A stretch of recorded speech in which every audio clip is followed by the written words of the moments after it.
Going on, family? What's going on? How y'all doing?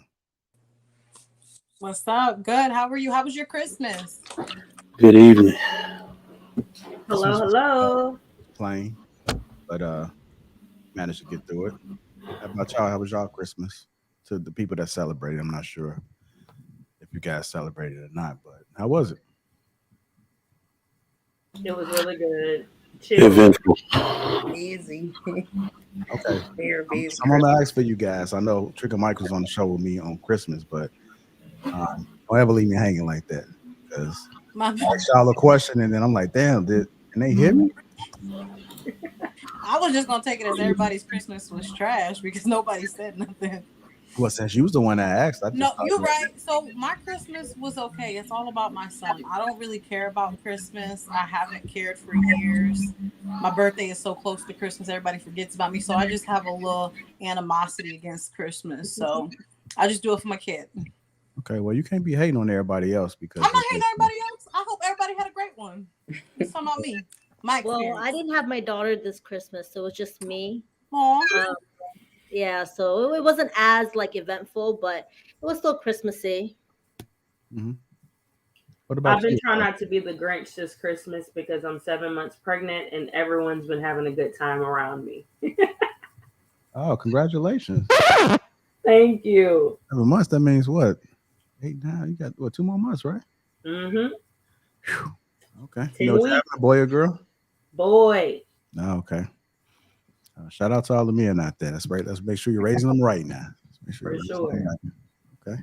Just trying to make sure. What about you, Mommy 3? You've been missing in action. Yeah, I went to Mississippi and it was so crazy. You called me and your name popped on the phone while we Mhm. was traveling. My man said, "You better not answer that phone." I said, "Lord Jesus." He said, "This is our time." I said, "Lord Jesus." Okay. But we traveled. I I'm have gonna make sure HR reach out to you so he can go ahead and write you I up was driving and I don't for some on a reason no call, no show. when it went, look right, I'm gonna get a write up for that one. But yes, so I was driving and man, he know how I get when it comes down to being on these panels, how much I love it. But he was like, this is family time. So, but it was good. I'm broke. That's all I gotta say. I kind of feel like Curves for life when it comes to Christmas. Like, I really just do it for them. Make sure that they have a good experience when it comes down to the holiday season. So they happy, I'm happy. So it was okay. Okay, well, that's good to hear. Mike, did anything change? What? Oh, I'm like, we're going cross the panel. All right. Nah, man. Hold on, Christmas is for the kids. Mike, turn your mic down a little bit. Oh, That shit is I'm loud. yelling at y'all. My bad. It was me. Like you got Let me do it automatically. That sound better? yeah, it sounds better. Like you got a symphony back there or something, man. What's going on? Somebody playing the piano? You know what? It's picking up the lullaby. My kids going to bed. That's what. Oh, okay. Yeah, my office is next to Go their ahead. bed. I'm sorry, I didn't mean to cut you off. No worries, no worries. But Christmas is for the kids, you know. We do all our entertaining on Christmas Eve, so had our nice party and everything, and we relaxed. My wife was so happy not to be able to cook. She cooked so much for that party, even the leftovers was bomb, you know. So yeah, man, we relaxed, stayed in pajamas all day. You know how I go. So yeah, I really like that time with the fam. No calls coming in, no work stuff. So I always enjoy that part of it for myself. Okay. Well, I'm glad to hear you guys. Christmas was lovely, passionate, run around with PJs on. And shout out to people, shout out to everybody whose birthday is close to it, because I know it has to mean less than for you guys. So It's hard out here. yeah, it's okay. It's all right. It's all right. But it's easier for people to buy gifts because they can just split them up. They can just really just buy That like. shit is so ghetto. That's the part that I hate Well, the it most. shouldn't be about the gifts though. I don't know who made it about the gifts. I I think mean, no, nobody gets me anything anyway, so I'm not tripping. But I'm just saying, if you are gonna do it, separate them because it's two different celebrations. If my birthday was in October, you would get me some October and on Christmas. But anyway, I'm not tripping. Okay. All right, let's go ahead and get the show started. I'm gonna go ahead and say it. I know it's on Lapeef Network, but shout out to the sponsor, T Hanley. Make sure you guys click the link for T Hanley, 30% off alone and free gift And if you want to become a member, that link is pinned to the top of the chat currently right now. So make sure you guys click that and go green. I see Dale Matthews is in the house. I see my baby girl Kelly Convos is in the chat. Hink in the basement, man. I did have an opportunity to stop by Hink, the basement, where he talks about sports, man. Dope intro. Hink has a lot of great perspectives when it comes to sports. I really didn't even know that he was that knowledgeable. So shout out to Hink, man. Make sure you guys definitely check him out, man. He says, hit the like button on your way in. Salute to you, sir. Also catch him on Lapeef and Sunday. Shannon, she critique. It's in the house. So shout out to you. Let's go ahead, man, because y'all looking at me funny and it's just weird. Something like that. I always seem to get that from you guys. Is it because I'm talking or is it because I just look weird? To be honest with you, I'm not even used to seeing you on Monday, so it's just weird in general. Like you here, you know. Okay. I don't know if that's a compliment or a diss, but It's a compliment. Yeah, we're waiting for Kelly to pop in. That's all. oh, So okay. who's popping in? Like just looking Nah, at you. nah, she's busy right now, so she probably won't be popping in right now. So, but with that being said, hit the like button. Also, make sure you subscribe to the channel. The first topic that I really want to get into is about change and stop being afraid to change. So I'm gonna go ahead and play this clip, get you guys perspective. Bruiser should be on his way in, so if you guys see him pop in, just I don't know, he'll probably be in the matrix, just so you guys know. But here we go. Afraid of change, right? Because we want to stay the same. We feel like we're missing a piece of ourselves, but replace the word change with growth. Replace the word change with evolution, right? Because then people won't be afraid of upgrading, won't be afraid of updating. So for me, education is the most important, because when I look across the spectrum of how all people build their wealth, it's based on what they know. Yeah, so the first power principle was education. Let's go to the next one, exposure. Exposure is how vast your mind will actually be, right? Once you are exposed to something and your mind continues to grow, it will never collapse again. See, the universe expands at the rate which light are reaching areas that it never reached before. So that means that when the universe is getting expanded, it's based on light reaching new places. It's the same thing that happened in your mind. Once you gain enlightenment, now your brain has been sparked in new ways. Now it cannot be closed again. Now you've seen 3 black men on stage with the most dapperest attire on this planet Earth teaching about financial education. You've been exposed to something that will change the foundation of your reality that you walk on every single day.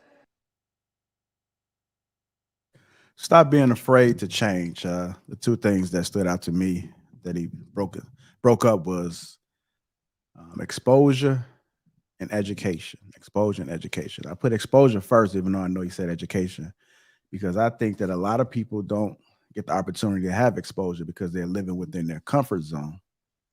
I recently had the opportunity to change careers, so to speak.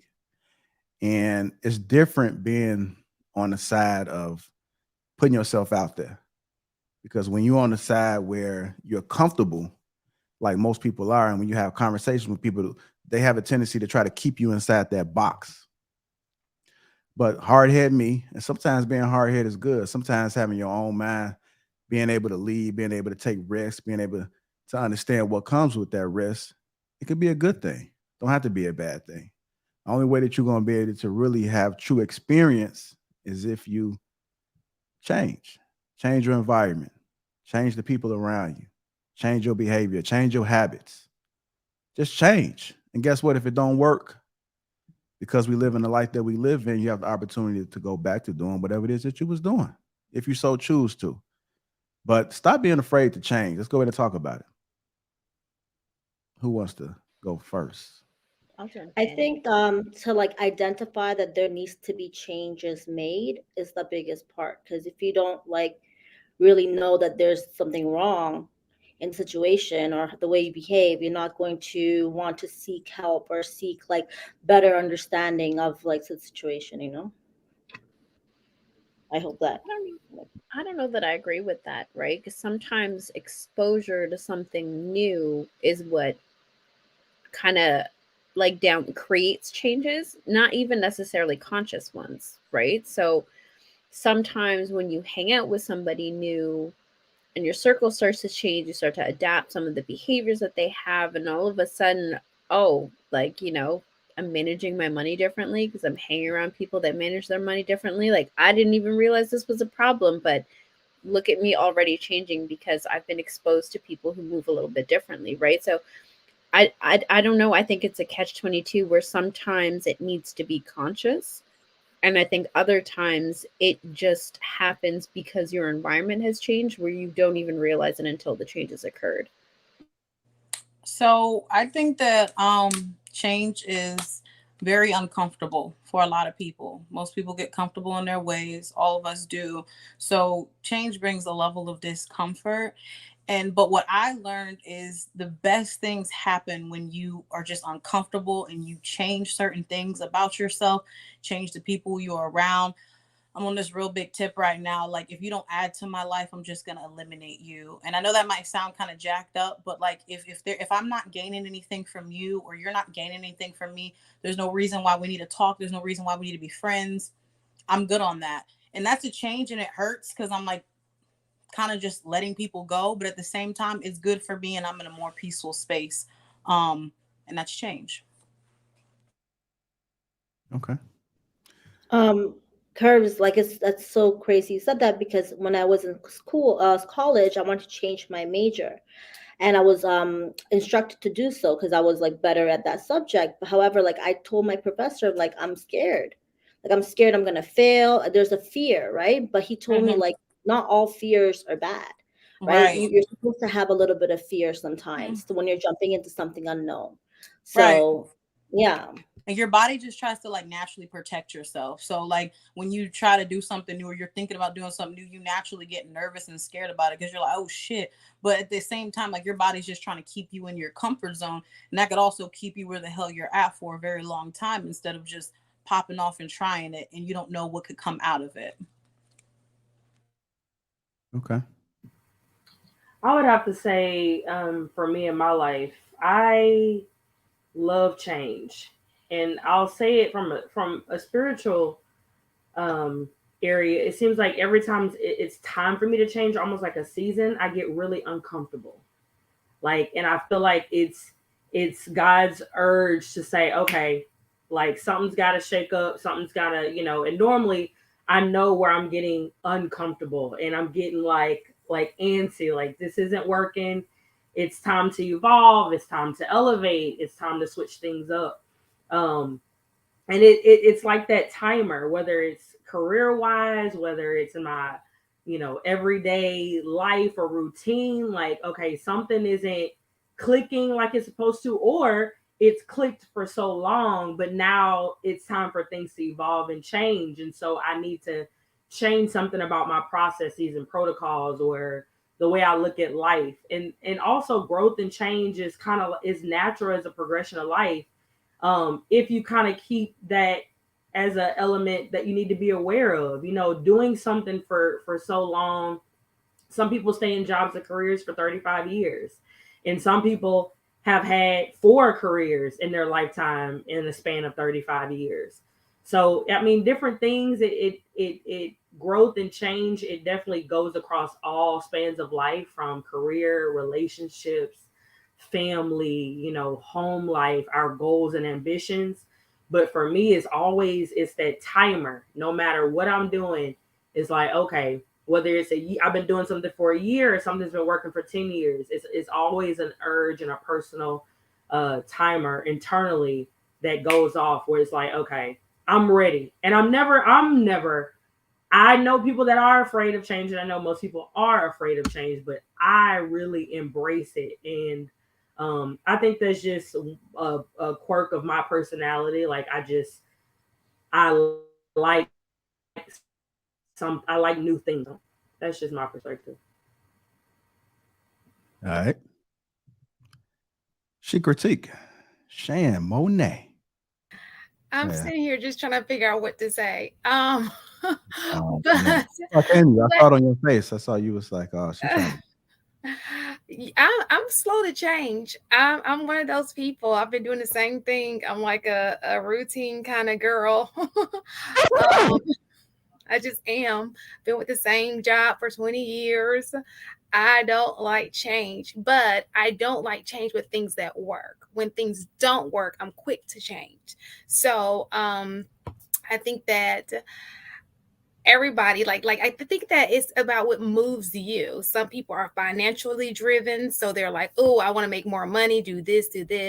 I'm more so of home driven, so those are the things that I like to change around because that's my focus. So I think it all depends on the person, but exposure is absolutely, I think exposure and education kind of go hand in hand, because you'll find that the people who are exposed to the most are the most educated, because they learn through their exposure. So I agree with what everybody was saying on the panel about the comfort zone. I think that was Miss Curves, and that also somebody said something about I can't remember the second part, but I agree with most of everything that was said about change. But I'm one person who does not like change. Can I ask you a quick question? Does change scare you? No, I just Okay. it doesn't scare me. I'm a very homely person. Okay. So I'm not like that person who's like, I've shared my story plenty of time like that. Oh, I gotta see this. I gotta see, I don't know why. I'm just not. And then the things that I do want to see, most people find that to be boring. So I'm just. So you find what works for you and you stick with it. I find comfort in that. Yes. Okay.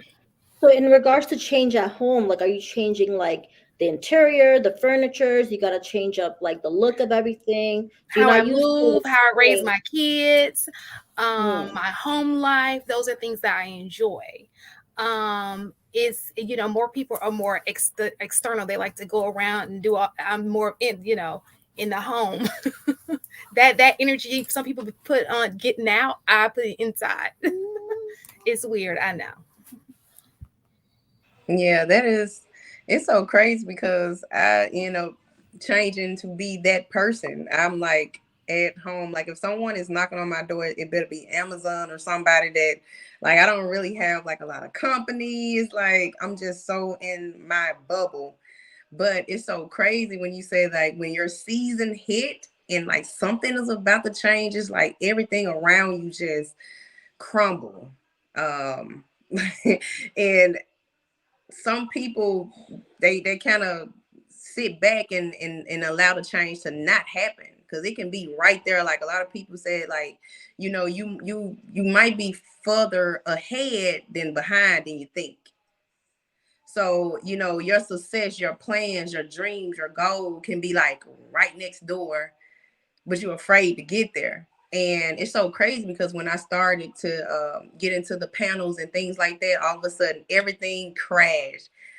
MacBook crash. I was at the mall, the Galleria Mall. They was stealing things out of people's cars. Like my $2,000 camera that I had just purchased, stolen. Like everything I around saw me. not your car. Yeah, at the Galleria Mall. You had it out in the open. Yeah, I did. Well, it was no. I had it under. I had it like on top of like under a jacket on the floor. And they had stole my and like they was just breaking and bust the windows out of everybody's car. It was just a big mess. Like it was a lot, but it was but I wanted this change for like my career, like something that I always wanted to do because I just went the easy route, get into education and things like that. It was easy. It was like this is something, even going to school, I always wanted to be an engineer. I always wanted to do like things like that. But I just say, I don't want to do that. Sometimes people just need like that push. You don't even need friends and things like that. Honestly, you just need a plan. You don't have a lot of people seek validation from others to feel like they need approval for this change. I didn't want approval. I didn't have to go ask my dad, you think I should do this? I didn't have to go ask friends, should I do this? A lot of people try to seek with other people about something that they want to do with their own life. And that's what stopped a lot of people to, from being successful, to be the next doctor, to be the next this and that, because a lot of people seek other people about their life. So I just feel like don't be afraid to change, like for you. Like you don't have to ask no one for permission. especially a human. Just ask God. I believe in God, so I just asked the higher power. I was like, "Hey, give me confirmation. Is this for me?" And I just I just feel like I'm gonna keep going, even though everything is stolen. If I gotta start back over, I'm just gonna start back over. I'm just gonna do what I need to do to keep my change, the change that I want here. So Wait, this just happened? They just stole your MacBook? Like no, this? this was like no, that was 2 weeks ago, like 2-3 weeks ago That's when it, just happened. Yeah. yeah. And my MacBook crashed in the middle of a panel on here on the Peep Show. Like it had crashed completely. So Yeah, it was yeah, like, that MacBook that you got, how old is it? That's my baby. How old is it though? It's like this is a 2018. 18. That's not too bad. Told y'all these Macs be trash. Man, and it was No, they're working not trash. good. Like this is my baby. Still after 2012. I don't know. Hey, Trigger Mike, you're getting a lot of feed. It's like your feedback is reducing sound on the panel. Mine. No, I'm talking about Trigger Mike. Oh. Yeah, but that's all I gotta say about change. Like, no matter what comes your way, like just keep going. Like, I don't like just keep pushing. Like, and you don't sometimes it's best to keep it to yourself. You don't have to ask no one about what with some things you want to do with your life. Cause sometimes they can be the reason to hold you back. They can say, oh, that's not good for you. Like a lot of people saying you shouldn't do this, you shouldn't do this. And I stopped asking. I stopped asking for people's comments, and I stopped asking for people's opinions about me and my life. Mm-mm. I'm a change. Right. Yeah, don't tell people your goals until it's done, right? Mm-hmm. I still got feedback. No, that sound better now. All right, I have bet. I have a question. What do you guys think about the majority of people being uncomfortable with being uncomfortable? That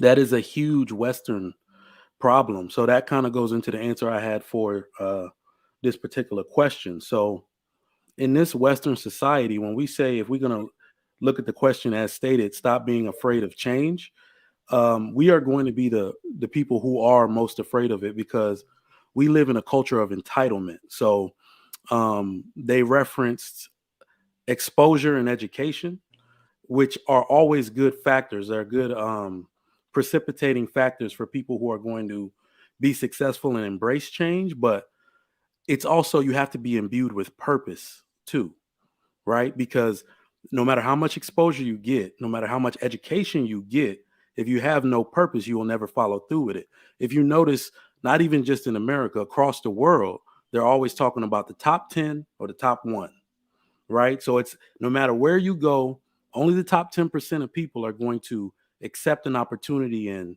drive themselves to the fullest to achieve it. And of those 10, only 1% of the time are going to actually achieve it, right? So in America, people are extremely afraid to change, and they won't change until they have no choice, because of what you said, because they're not comfortable being uncomfortable.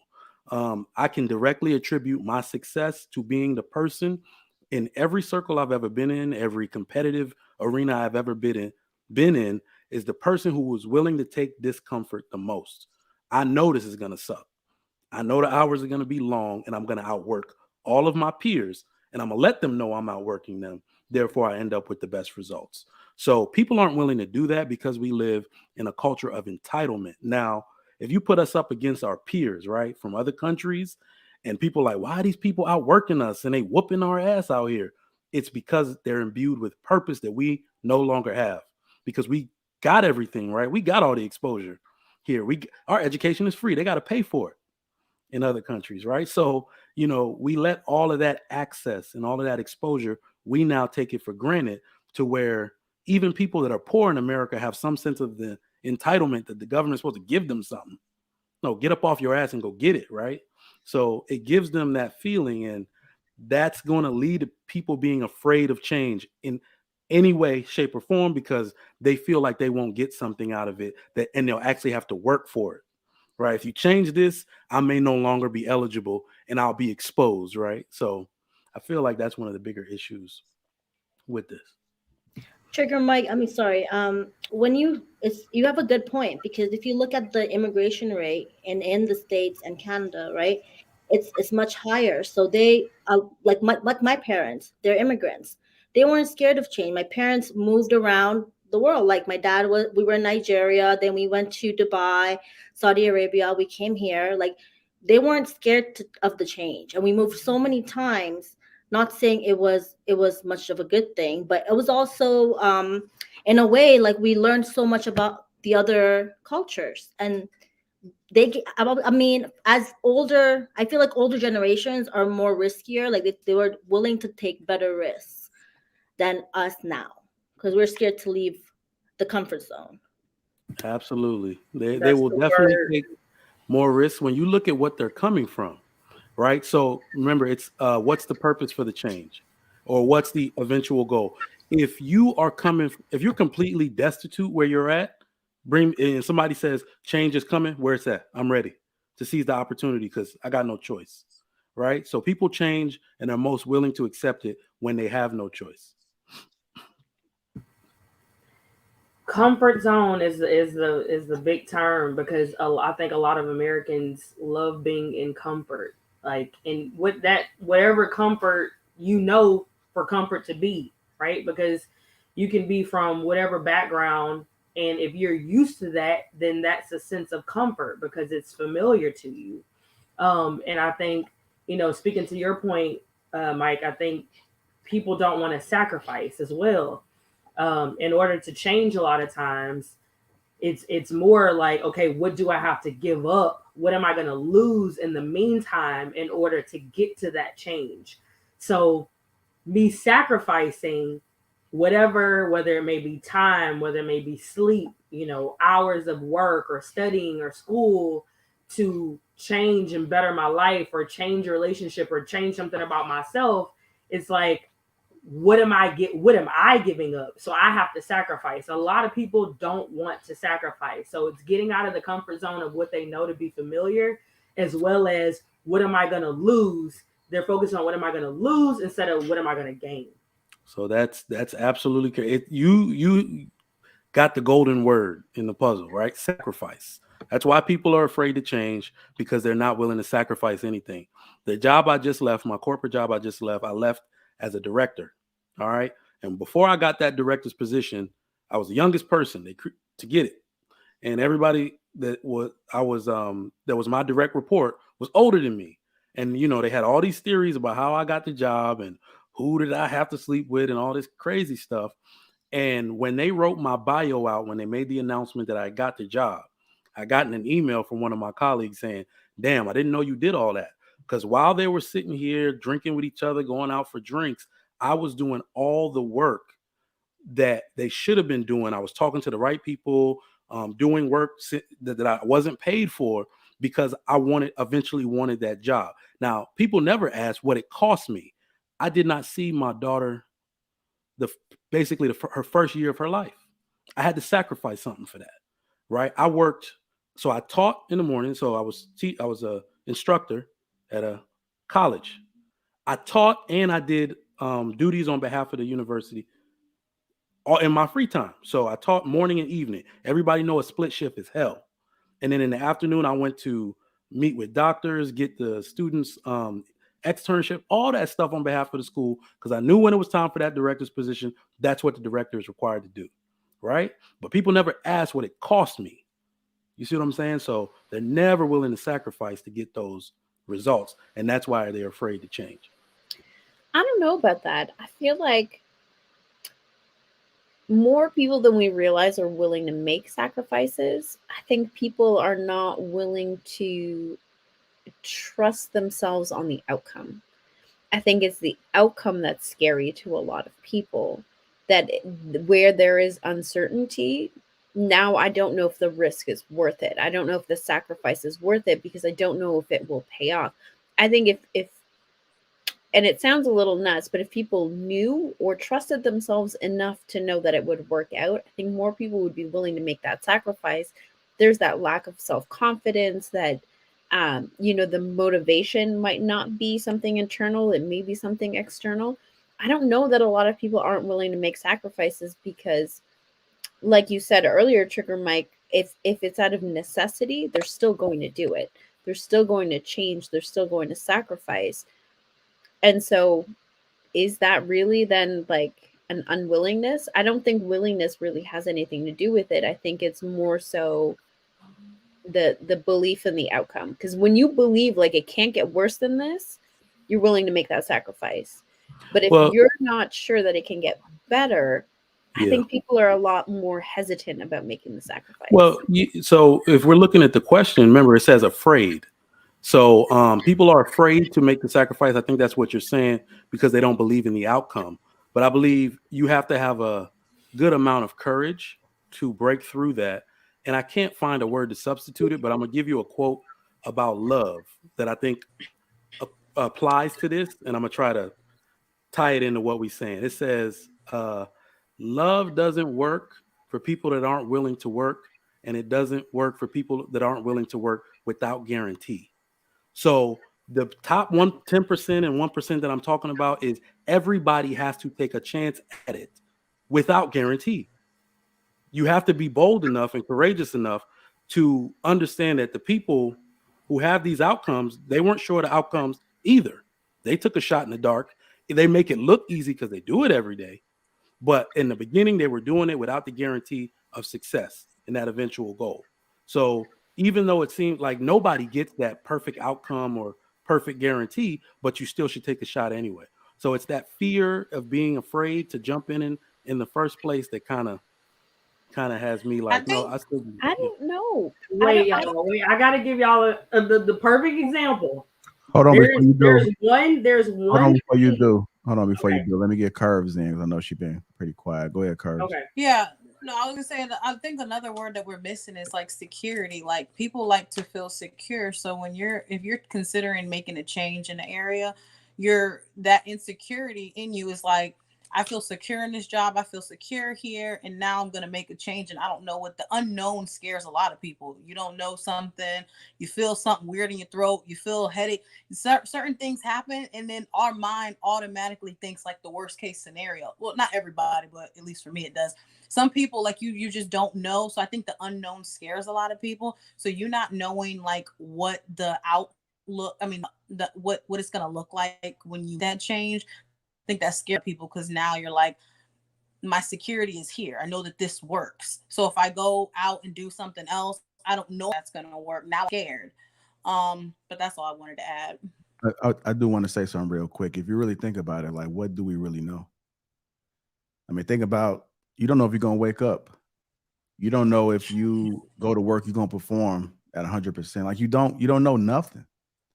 So like, what would stop you from taking a chance and taking a risk? Because if you really think about it, life is unpredictable. That's what life is. Life is taking chances, taking risks. Some may be a little bit more calculated than others, but we don't know.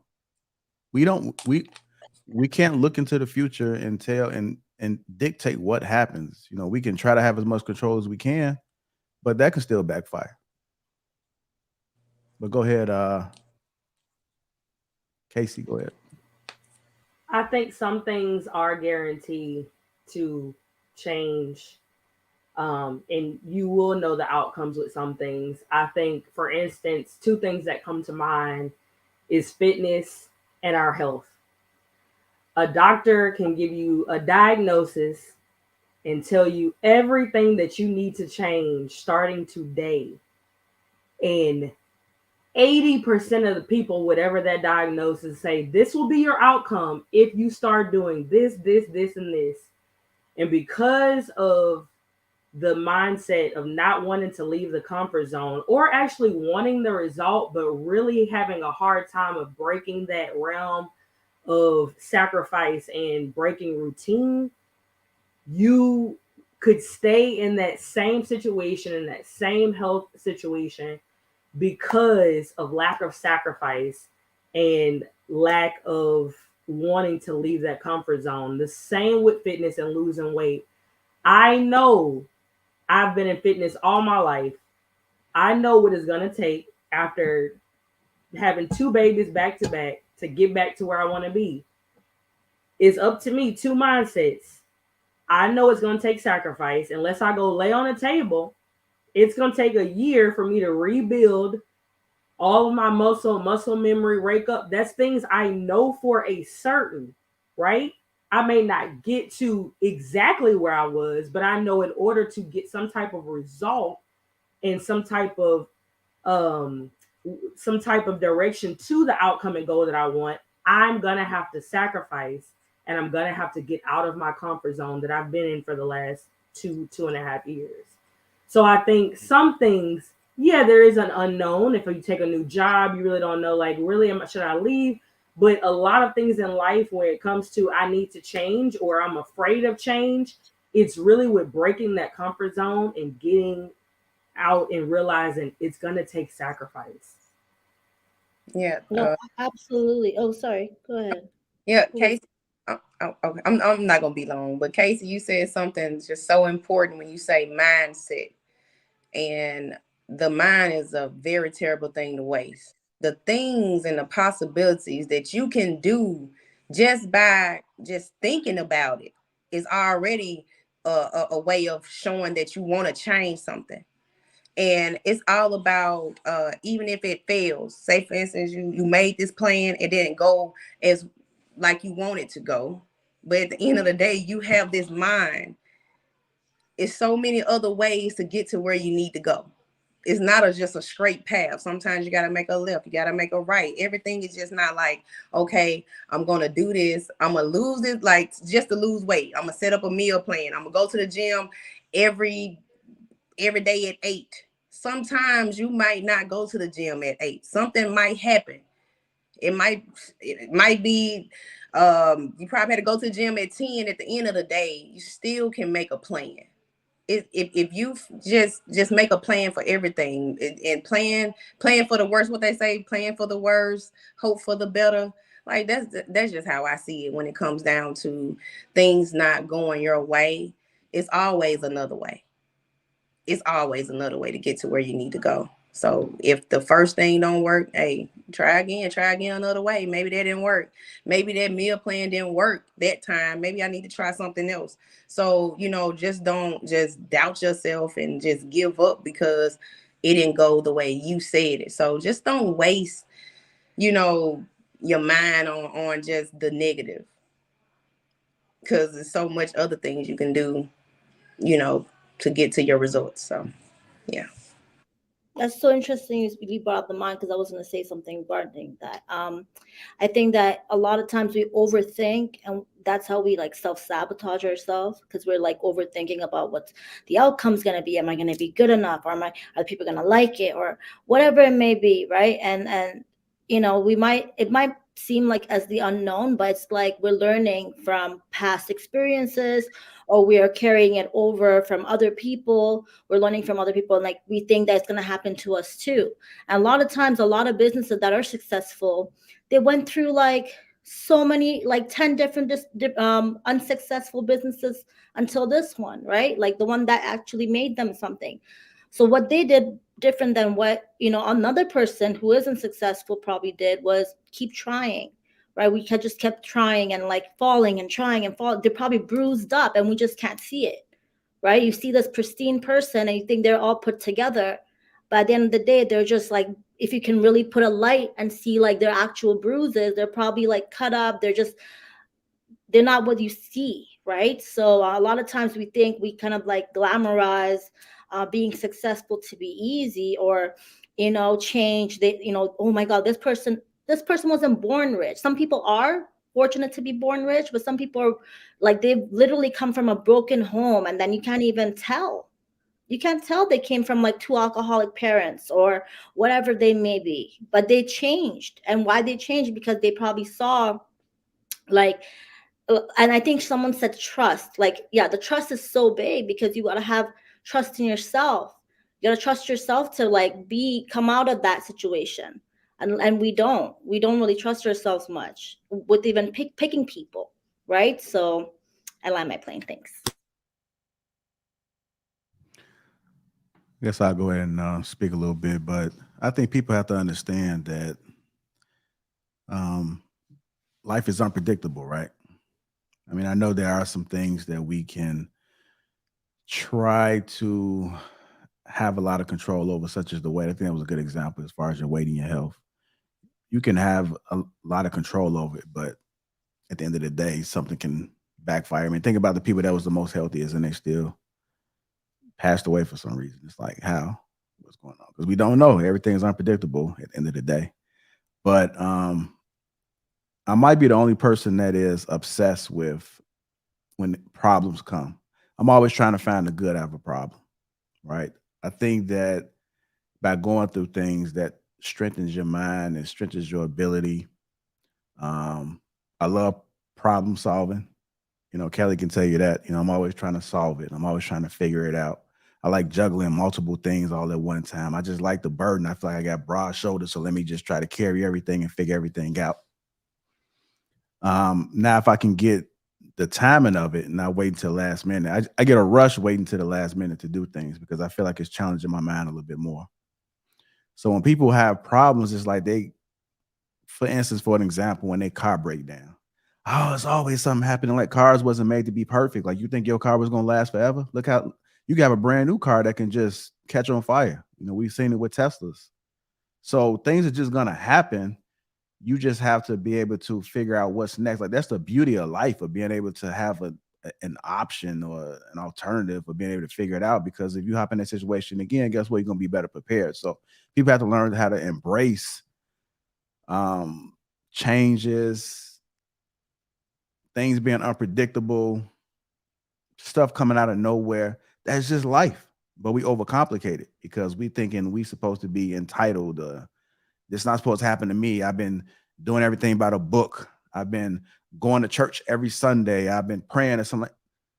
Things are gonna happen. And when it happens, what are you gonna do?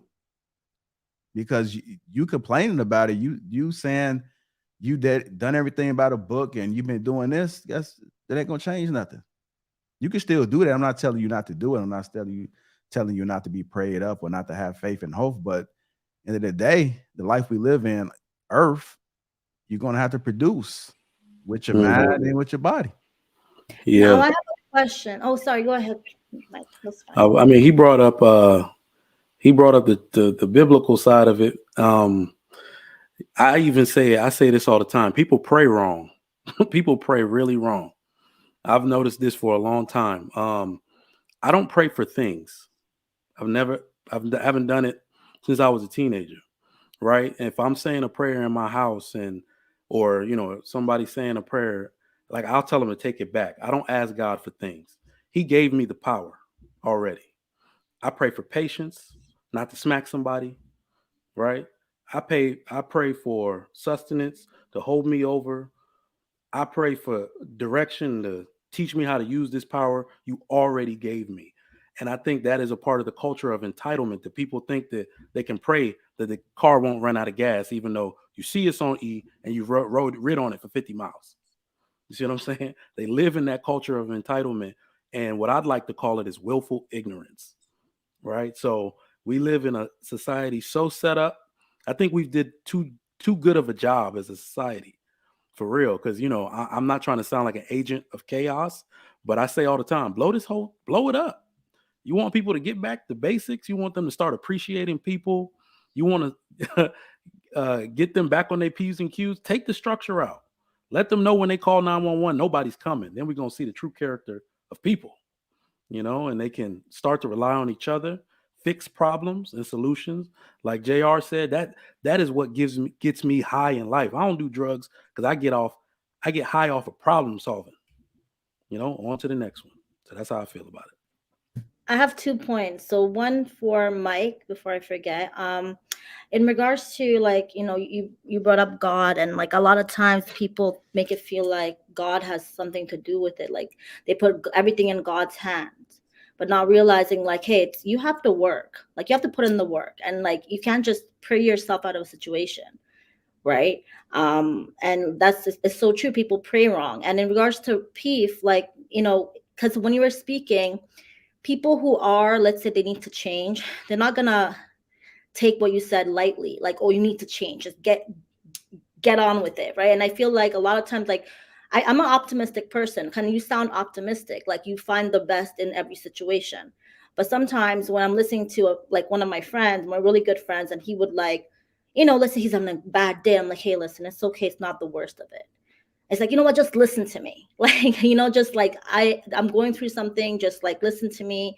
And sometimes I can't always give them advice. I realize I have to kind of step back, because then the advice may seem rude or something like that. So have you ever caught yourself in that situation before? Talking to me. Yes, Where Or Lapeef, like have you ever like have you guys ever gave someone an advice and that person got like upset? Like they were just like, hey, oh, like it's my life. I don't want to change. Like I think it's good. But well, look at yeah. the way you phrase that. So people don't want this is okay. This is a very funny thing you're asking, because I look at that all the time, right? So I was raised by both my parents, and I had a different experience than most people have, right? If my mom, I think as a Nigerian woman, she tried to come to my dad with some Western woman talk, like, I just want to talk. And he would get upset because she would say stuff like, no, I just want to talk to you. Don't give me a solution. And as a true Nigerian fashion, you're like, what the hell are you talking to me for if you don't want a solution? Don't bring me a problem if you don't want a solution, right? So I was raised watching that reaction, right? So of course people, um, if you give them a solution, it's not really what they want. Like we just talked about it. It's willful ignorance. They want you to feed that ignorance. They want you to say it's okay to be ignorant. It's okay to feel burdened by something, even though you're supposed to be doing something about it. That I've never really subscribed to that in my entire life. Even my wife knows not to talk to me about. I'm not the person you talk to about certain things. I will spit out a solution. It's my God-given purpose. I'm not your girlfriend. Go talk to her. Right? It doesn't make me an a-hole or nothing. My purpose on this earth is, if you give me a problem, I'm going to find a solution. Don't talk to me unless you want one. And I feel like so many people think that venting and stuff and doing all that means somebody is supposed to just eat it up and let you transfer all that to them without giving them a solution. I've seen so many people get mad at that, to the point where I'll stop them and be like, if you don't want me to help you fix it, I'm the wrong person to talk to. Yeah. Um, to kind of answer that question, yeah, I've been in situations where people they get upset. I've heard, I didn't ask you for your help, because when I hear a problem, whether you are coming to me or not, I naturally want to try to solve for it, or either suggest it, something. But I always like to let them know, like, it's your decision. I just want to give you a different perspective. Because I'm just a problem solver. I just like to try to solve as much as I can, and I can't stand it. It No, but have you guys ever went to someone and you just want to vent, like one of your friends?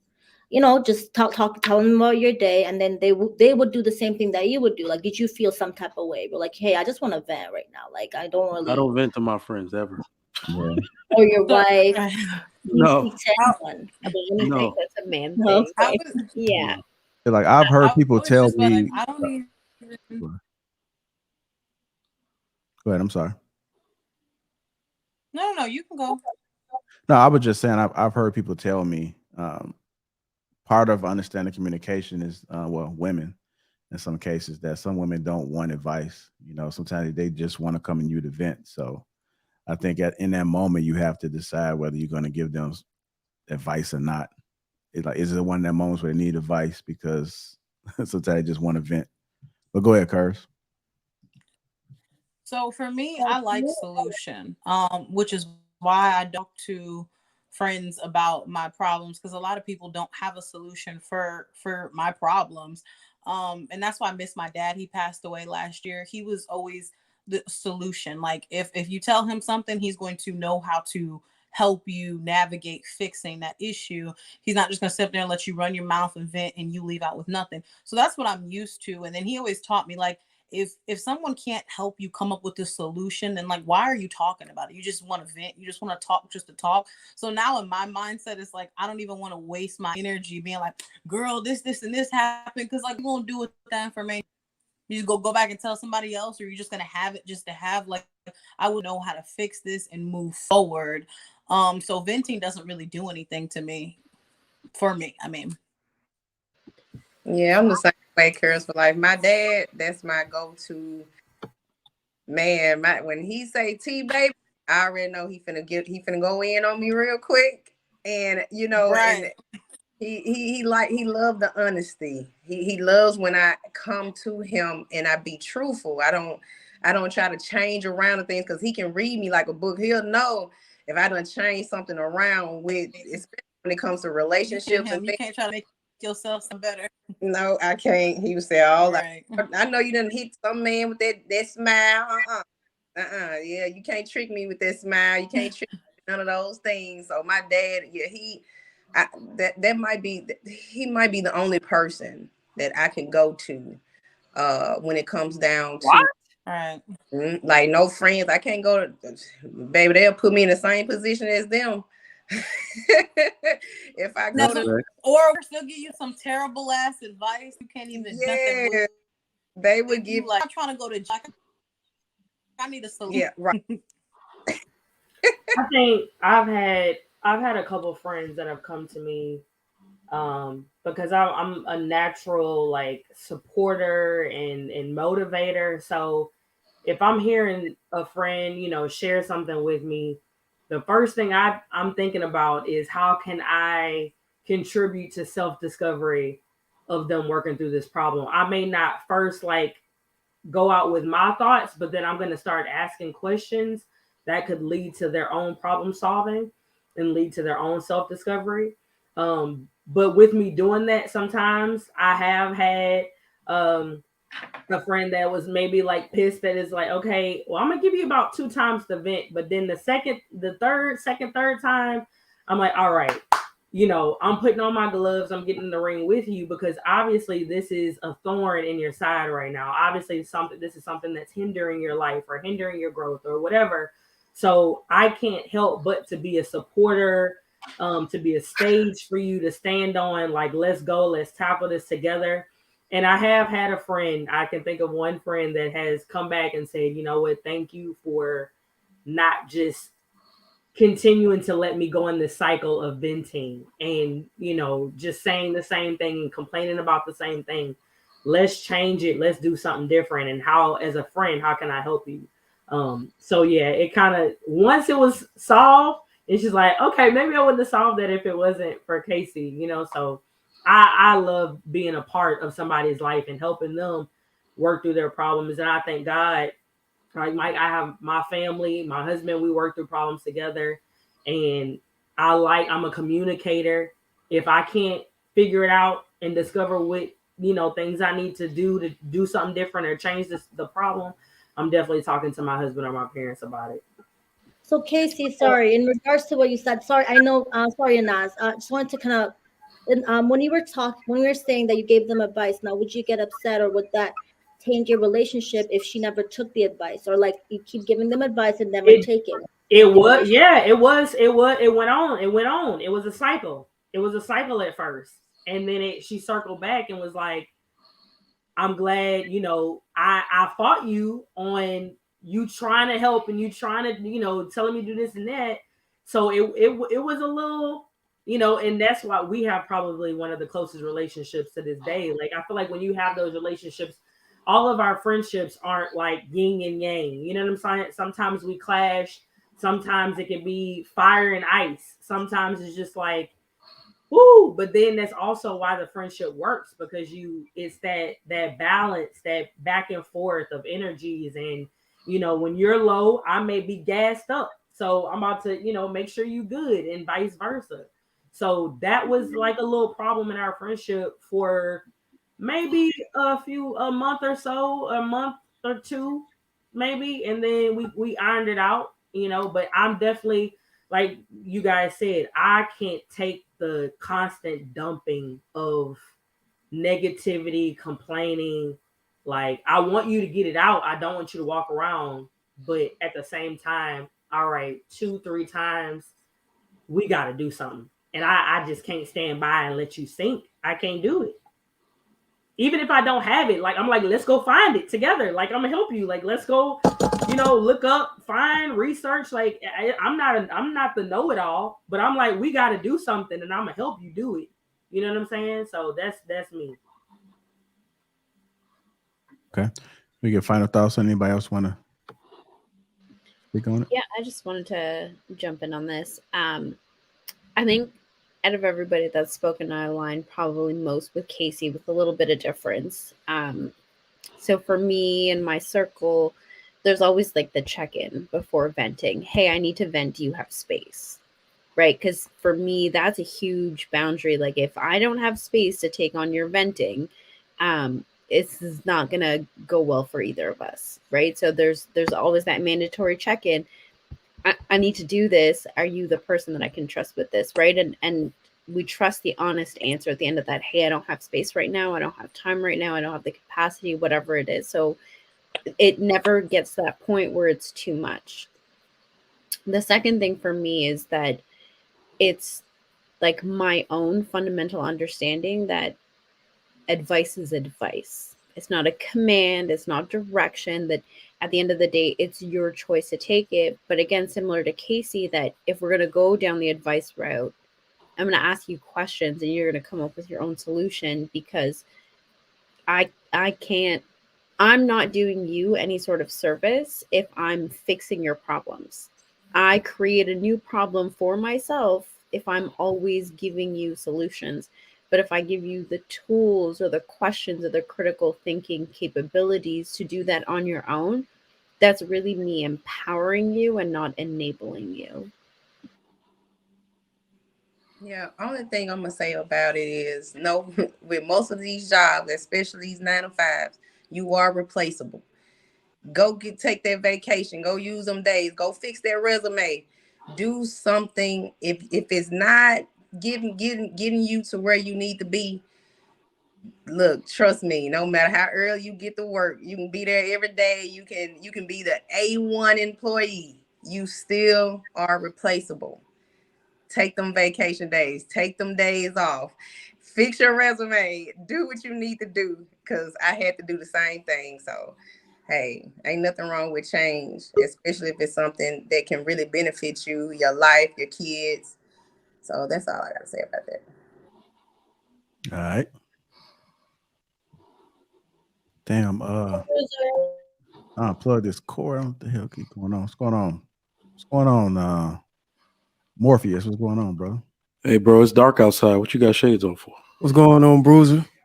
I mean, damn, my bad. Narcissist. That My boy said bad. what's up to himself. What's going on, everybody? What up, bro? My eyes been on the light all day, man. It's hurting me, man. I gotta get them blue tint shades that JR told me to pick up from. Your eyes been hurting. That means he was. Was it from the glass sunglass hut or Macy's? What up? Hey, stay tuned. I'll be having some glasses dropping soon. For real? Yeah. You joking? No, I'm serious. Oh shoot! What they gonna be called? I don't know, man. Just stay tuned, man. Hmm. Yeah, like I have my publicist put it out for you guys.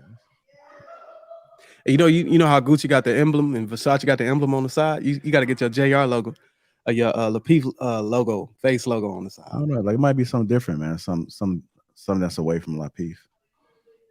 It might just be something you wouldn't even know is my shit. All right, but if you guys are just tuning in, welcome to The Solution. This show was created to kind of focus on solutions. So we do have some concerns, topics at hand, but we want to make sure that we provide a solution before we get off. I did have a few solutions as far as change. The things that I heard was to embrace change.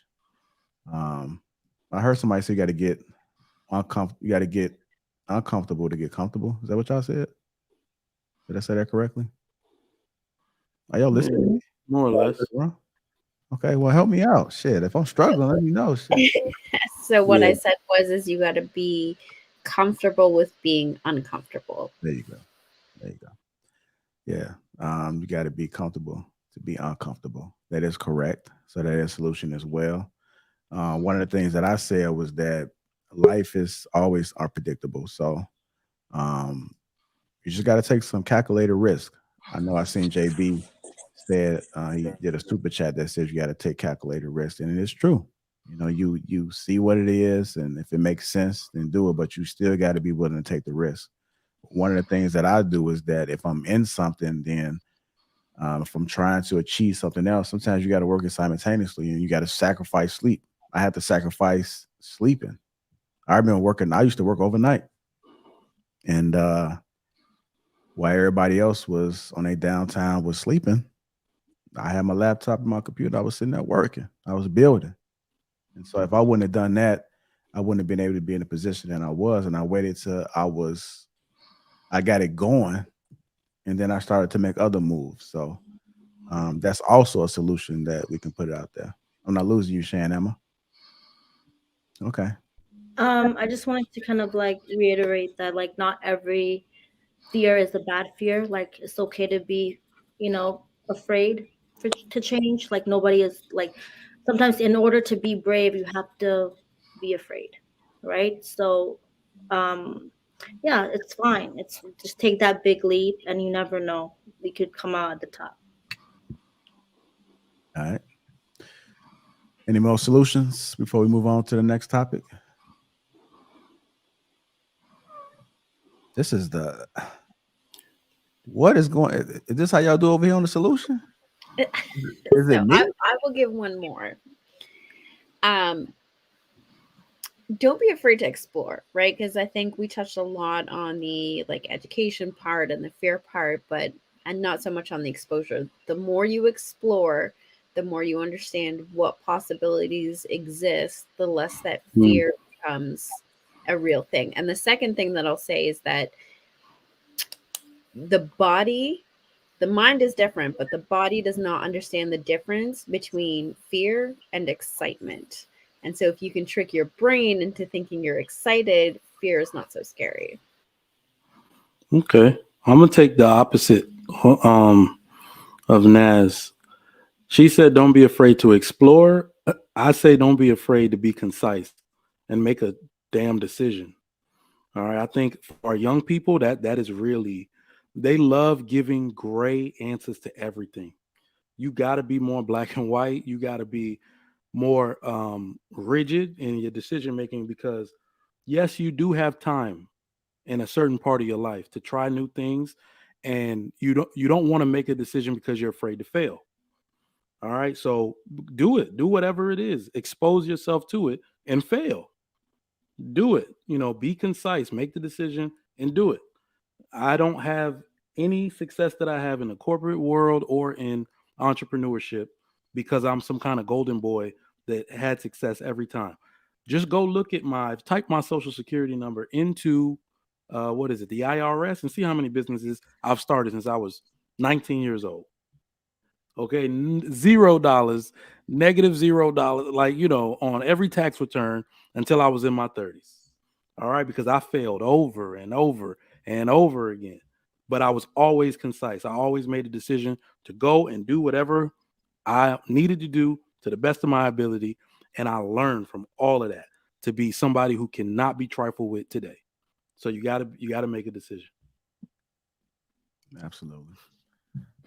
I agree. Making a decision and not being afraid to make decisions in life, um, that's that's the thing right there. I mean, you're getting older when you realize decision making is everything. I mean, if you just waver in everything in your life, if you're in the gray area and everything in your life, that's a problem. You need to stand on principle, stand on your thoughts, and go and move forward with change and things that you want to go after, things that you want for your life, and not be in that comfort zone of where I am now, because now doesn't last forever. My father always said that there's a window open in times in your life for everything. And when that window closes, that's when you need to be worried. But when that window is open, it's time to make some decisions and move into the next realm of your life. And that's how we mature. That's how we grow. But it's definitely decision making and not being afraid of change, not being afraid of making decisions. Sometimes you just have to leap and get over the fear like you were saying, that fear holding us back in different areas of our life, that is something that we all struggle with. It may be small or it could be big and overwhelming where anxiety lives, but you got to make those decisions and just go with the outcome. If it fails, make another decision. And most people say get over the fear. I need people to understand there really is no getting over it. Work through it. Work with it. Facts. Yep. Work with it. I work Let it empower you. Exactly. I work scared. Every investment I ever got, every partner I ever got, they only get with you when they see the confidence you have despite being scared.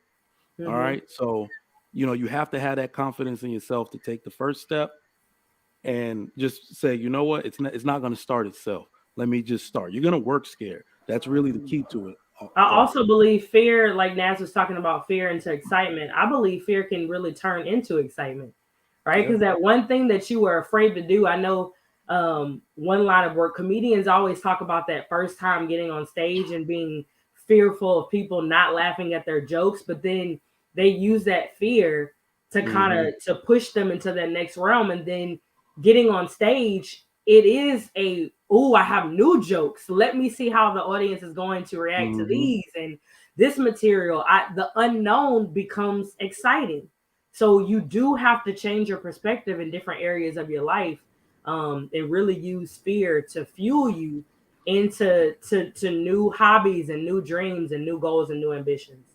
Well, what if I told y'all it was? I'm sorry, I didn't want to cut nobody off. I know I haven't been here through the whole show, and I probably don't know what. Whose fault is that? But I might have a little bit to throw on it. You saying something, Jr.? What you say? He'll be shame you to me. I was saying, I held myself accountable. I forgot to send him a link. So. Oh, sorry, Bruiser. But no, regards to Casey, like I think knowing what fear shows up, how fear shows up in you, like recognizing it is a big part, because then you can mindfully kind of walk yourself through it, right? Because a lot of times we kind of bottle it up. All these emotions that we're feeling, we bottle it up instead of kind of actually feeling it and being in present with the fear and knowing, hey, you know what, my hands get clammy when I'm fearful, or my heart start beating really fast. How do I stop that? Take deep breaths, being exercising mindfulness. And they have these videos on YouTube on how to really be knowing your body and putting your body and your mind together and let them work together. A lot of times we work separate, we don't really know, it's they're two strangers. So being mindful, I think practicing mindfulness is a big part of change and recognizing change when it happens to you, right? Yep. So if I could insert one thing, the way I deal with it, fear is you got to know that there's nothing new up under the sun. Nothing you are doing or can do hasn't already been done. So a lot of times when people have fear, they're unaware of the outcomes. They have these expectations that they just unaware. So what I tend to do is read, learn, and do. A lot of times when you read, you can make yourself aware of the expectations, and a lot of material that you read can show you the outcomes of what you're getting into. Because again, there's nothing new you could do. Everything you're doing has already been done. So a lot of people make the mistake of not wanting to read, not wanting to open a book, not wanting to study the people before them. Philosophers, athletes, singers, anything that you do, anything that you want to participate. And somebody has, found it inside of them, a soft side inside of themselves to say, hey, look, I know there's going to be young caps coming behind me and wanting to flourish and eat from the same fruit. They create books, they create guidelines. I think Roberts just said something about YouTube, a lot of stuff you can learn, but you just got to read. Pick up a book. A book is the answer to a lot of our problems. Just pick up a book and try to read. And it's sad to say. Pick up the right book, though. You got to pick up the right book. You can't go pick up something. And people are afraid to ask. I think one of the biggest statements to make about this is people don't know what they don't know. So don't go into anything with false confidence that you're just going to be some kind of breakthrough thing. That's how you get your feelings hurt. Don't ever be afraid to approach people that know. You know, I think that's something that a few of my peers admire about me. I've walked up to many a celebrity, many a rich person, many a person who has an opportunity I'm trying to get, like I'm their equal, like I'm their peer. Like, hello, how you doing? You know, because this is the person that knows, and I'm gonna see if I can, get this piece of knowledge from them if they have the time to speak with me about anything, because I know there's something I'm completely ignorant about and I really want to get in this space. So, people got to understand that you have to make those you got to create relationships, fill in those gray areas in your life or in your opportunities and endeavors. And don't think you're just going to take a shot in the dark and strike gold. You really got to do the work. And to see what you were saying, I don't believe in like the right book, right? Or the right information or the right, I think that devoids people of critical thinking. And it also creates this like expectation that if you get it wrong, if you make a mistake, then that means you failed, right? Instead of the idea of like picking the wrong book or talking to the wrong person is a learning opportunity. What did you get out of this, right? I think there's so much pressure put on failure that people feel like if they don't succeed the first time, then that's it, you got to quit, right? So I don't think there's such thing as the wrong book, the wrong person, the wrong piece of information. It's all a part of the journey. Are I you think speaking from I experience? No, I was Bruce, asking I'll for take a picture of us, Bruiser. Yeah, I saying you take a picture of us. I'm No, sorry. my bad, man. I was holding my phone up. I couldn't reach it from where I was at, so I had a glass right here, so I didn't want to knock it over. My bad. I'm sorry. Kind of suspect. Go ahead. I'm sorry, Mommy 3. I was just asking where you speaking from experience, because I you talk about failure a lot. Like, was it something that you did and you failed and it kind of discouraged you? For myself? Yeah. Not necessarily. I don't think I've ever really had a fear of failure for myself. But I've been in several leadership positions where I've watched the way that it's stopped people. It's gotten in the way of their progress, whether they're entrepreneurs, whether they're in the corporate lifestyle, that like that fear of failure becomes one of those things that becomes debilitating. And we were talking about it earlier, right? Like that comfort zone. I'm more comfortable doing it this way because it'll give me success. But if I do it this way and I fail, then I don't have success, right? And it's people's mentality towards that. And instead of saying like, well, what has this failure taught me? How can I grow from this? What opportunities does this failure open up? I think a lot of people lack that critical thinking. And I think fear is a big motivating factor behind it. in regards to what you were saying earlier, and as regarding the like reading the right book, not really, I didn't really mean to find the right book to read. I just like be careful what you're reading, because not all literature is concise, because somebody else is writing it and another person probably edited it, but it doesn't mean that whatever it's on in the book you have to follow, or just like have your own discernment. Like just because someone else believes something, you have to follow, like question everything. I think you should question everything and find your own answers, and then make, you know what I mean, have that critical analyst skills. But at the end of the day, yeah, just I think picking the right book for me was good. Like it was successful for me because I remember reading something and I'm like, it doesn't seem right. But because people say whatever is in the book, like, read a book and get over it. Like, find your solution in a book. You can't always find it there. Yeah, that's true. Like those manifestation books, some of those books are not good books. You So can manifest some wrong things in life, and you be like, man, I read that book, and it's some of those books are, kind of witchy to me. A lot of those books can bring in dark energy. A lot of things you can read can really bring a lot of dark energy. You might think it's something positive, but it can lead to other things. What kind of book is that? So I hear you, Mommy 3. And that was my experience when I read like The Secret, for example. It felt very culty. It felt very like it didn't sit well with me. However, I read the book anyways. I finished it to completion. And with the critical thinking, decided there are certain parts of that book that just don't align with who I am. And there are parts of it that I found were beneficial, right? Just because, like, there are parts of it that don't work doesn't mean that we can't extract the parts of it that do, right? And for me, that's why there's no such thing as the perfect book or the right book, Look, because you can always get something out of it, right? look. If you reading books, how to master the Ouija board or some shit, like, you gonna get what you deserve.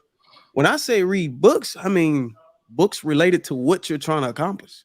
So, like, if I want to be like a content creator, I'm gonna read a book like Tube Ritual or YouTube fans or followers or something like that, and how to better optimize my content for the subscribers or something like that. I think y'all going way too far with this reading. And listen, a lot of Yeah. people Well, say I the get what you mean. a No, lot Like, of we I people know get say what the you mean. Bible. A lot of aspect. people say Even the Bible is Rich Dad One at a Poor time, Dad. man. One at a time. Let's put Rich Dad Poor Dad into account, right? What was said in there, the author, a lot of people like debunked him. A lot of people who are for investors, Bitcoin investors, they debunked him. It's like, whatever, some of the things that he says in there are not Yeah. it's not right, and So it's not a good Yeah. advice. But then he's leading people the wrong way. But you Yeah. can't yeah, but blindly. there's some content in there that you can. I think it's like you what they say. What's the saying? You eat the meat and you spit out the bones or something like that. Yeah. There's a lot of people that say the Bible is the right book, and then there's those people that say the Bible isn't the right book. But I guarantee those people that say the Bible isn't the right book can read certain scriptures and apply it to their life and actually be successful in whatever they're trying to accomplish. It's all Yeah. about it's all about what you can take from it. You just take what you can from it and you move on. And it's the same way you do when you talk to people. When you go Well, and have a conversation with people, 90% of the stuff that they're talking about could be good for you, but 10% of it could be toxic. You just gotta learn how to just ignore that part. Right. yeah. Like I think that's what Nas was saying. And even when we think about the panels, right? Like people are so quick to say who's right, who's wrong, and they be real passionate about it. I just like, look, just take what you need. If it don't apply to you, if you don't need it, then just ignore that. But it's a lot of valuable things that are being said as well. Take what you need from it and apply. If it don't work for your household, guess what? Don't use it. But I always tell people to test. That's the only way you're gonna find out if what they saying is true or not. But some people are so narrow-minded, they don't want to hear anything that's gonna put them on a different path because I was raised like this. I don't necessarily mean your parents raised you right. It don't necessarily mean my shit fucking keep Well, freezing. the reason why I kind of like say like be careful what you follow is because we're in a follow society right now. Like, it's a follow culture, right? And a lot of people have there's like an influencer, right? So you choose what you find in your feed, and a lot of things you're choosing. You have to be choosy and have like, have a certain type of standard of what you read and what you consume and what you expose. Again, expose yourself to, right? Because you can't expose yourself to everything and anything, and then your brain just records these things, and subconsciously you're going to kind of show whatever you read or whatever it is that you put in your body, because that's what it is. We're going to spit out what we put on our body, right? So and then, I mean, that's what I mean. Just filter certain things out, right? Now we gotta move on, y'all, to the next topic. But before we do, if you haven't already, make sure you guys hit the like button. Also, make sure you subscribe to the channel. Let's go ahead and get through these super chats. Shout out to Kelly Convos 999 says, shout out to my true love at Lapeef JR and Sis Curves. Have a great show. Salute to the panel. Hit the like button, subscribe to the channel. Support, support, support. That's my baby. Y'all so snappy. You see all these ladies? He put true in there. Yeah. Shout out to Kelly. Awesome. Rebellious Video says, here's some holiday cheer for Curves. So Curves has some admirers out there. Curves, they liking what they see. B Love 499 says, men want to solve the problem and women just want to vent. Jonathan. I don't know about that. Can we? Oh, sorry. Go ahead. No, go ahead. No, he's right. No, Keep I think, going. I mean, I was on the receiving end of the venting. So I'm just saying, I did give solutions. I mean, it's not always the case, but great points. Okay. So y'all mean to tell me a bunch of dudes just sit there and vent, and you I would be always the honestly, person in the house giving the solution? I know they would come to me like, hey, like if they're having a problem with a woman, or if they're Oh, having like certain things, like you can't say we're always the venters, because we're not. We have, but unless you have, were they asking for a solution? Venting yeah, like what do I constitutes. do? No, I'm What do saying I do? venting constitutes not wanting a solution afterward. Okay, right. Like I think I was sorry. like, my brother Oh, would come to me and like it would be like a situation with a chick that something done happened, and I'd be like, bruh, she like he'll come to me, he'll tell me about a situation with a chick or whatever. And he'll just ask for my opinion because I'm a woman, I'm his sister, and our mom passed, so he can't go to mama. So I'm like the only one. I'm the only girl. So I'm the only one he can like just go to, for that type of like advice. right. And when I was married, my ex-husband used to ask me for advice all the time regarding like, financially, like I'm good with money. So certain things, like he'll be like, hey, is that a good idea to do this way? And like I'm just saying, I think, but that's regarding to the note that was said. Trigger, I have a question. So Why is it surprising to you if a man like vents to a woman? Is that It's a surprising very to you? feminine. No, it's a very feminine. It's a very feminine characteristic. I know that it happens. Don't get me wrong. Don't get me wrong. What do you do But if you have what? a lot on? Hold on, Well, real quick. A lot on your and you stressed out. Do you talk to your wife about it? You married, right? You yeah. don't ever get anything off your chest with her. Oh no, I'm super How is that traditional. feminine? So what I'm saying is, well, you got to understand if, like, let's say in this community, if 70% of the men that are alive were raised by single moms, many of them have feminine characteristics. So if you see it a lot, that's why. But from those of us that were raised, you ain't never seen your dad with a cup full of Hennessy sitting in the window just looking out of it. That's how men solve a lot of their Is problems. that a solution for mental health? So this is the thing. This is the thing Right. about So mental. men Hold are on. Sorry, killing I think that's a themselves. Hold on. problem. I can handle this. I can Men handle killing this. themselves. Listen. Y'all don't realize that Go ahead. maybe we're talking to God. That used to be enough, Oh yeah, that's enough. But Okay. All right. So what but happens to men that? always talk about mental health. They always What I'm say saying is that you are so a true stressed. measure of a man is usually how well you can solve your own problems. I'm sorry. No, I want to It help. really should not require I can't even think of the last time I went outside of myself and my own recognizance to solve a problem. And I know who to ask, who to go to, but a true measure of a man is how well you can solve them by yourself. Remember, you are the head of a family. You're not Trigger supposed to Mike, be the one Well, crumbling Mike, under that's pressure. you. For the Not most every for the man most can do part, that. for the no, but I most think part, it's men don't vent to women because women oftentimes do not have a solution to a man's problem. Men A lot don't of either. times a lot of times whenever we ever get to the What point men where we you? have an issue to where we got to vent to show that much energy, usually it's a problem with such magnitude that it's out of your reach. And we would tend to go to our brothers or our father or uncles, another male figure for those So type men of are situations, incapable because of giving you a women can be solution. very shady. And when you come to them and you show any sign of weakness, that they could use that against you in future arguments or any type of Yeah. clashing Not or only whatever. so Well, yeah, who Drew. could those men that took their lives? Like it's so crazy. That's why I'm an advocate for men's mental That's health because that's what I just said. I had two yeah, You know what? So You know y'all why a listen. lot of guys those Y'all men that, took listen. their that, life? that feminine. I had A two lot of Hold friends. on, times hold the on, hold reason on. why the man took their life is because a woman wasn't at the end, at the very point of the You peak of the problem. don't know that. You One can't at a say time, y'all. One at a time. you just don't know because I had two college buddies. One was an athlete, both parents at the house, everything. Took his own life at Mhm. school. Like who can those type of men? Why Not did he take his life? Okay, so and it's I so think you're crazy because I just think be you're quiet. conflating two issues. It's not really them not it's not them not knowing how to process their anger, process their depression. You're saying the only way to do that is to talk to No, a I didn't say woman or just vent. talk to It's women, not. but I'm just saying, It's and not. it's It's usually a lack of a critical life skill that was either supposed to be taught to them by their father. One of the biggest issues that people do with there are other things going on, right? If you have that type of depression, you're usually isolating yourself. You're not like even being open to a lot of like interaction from people. like one of them, he was in a 2-parent home. all two-parent homes aren't good homes. Some of But them, most of them are. most, but what percentage is that? Most of the time, daddy probably somewhere cheating. He gotta he don't attend to his kids, and that's what was wrong with this guy. Like his daddy was abusive to him.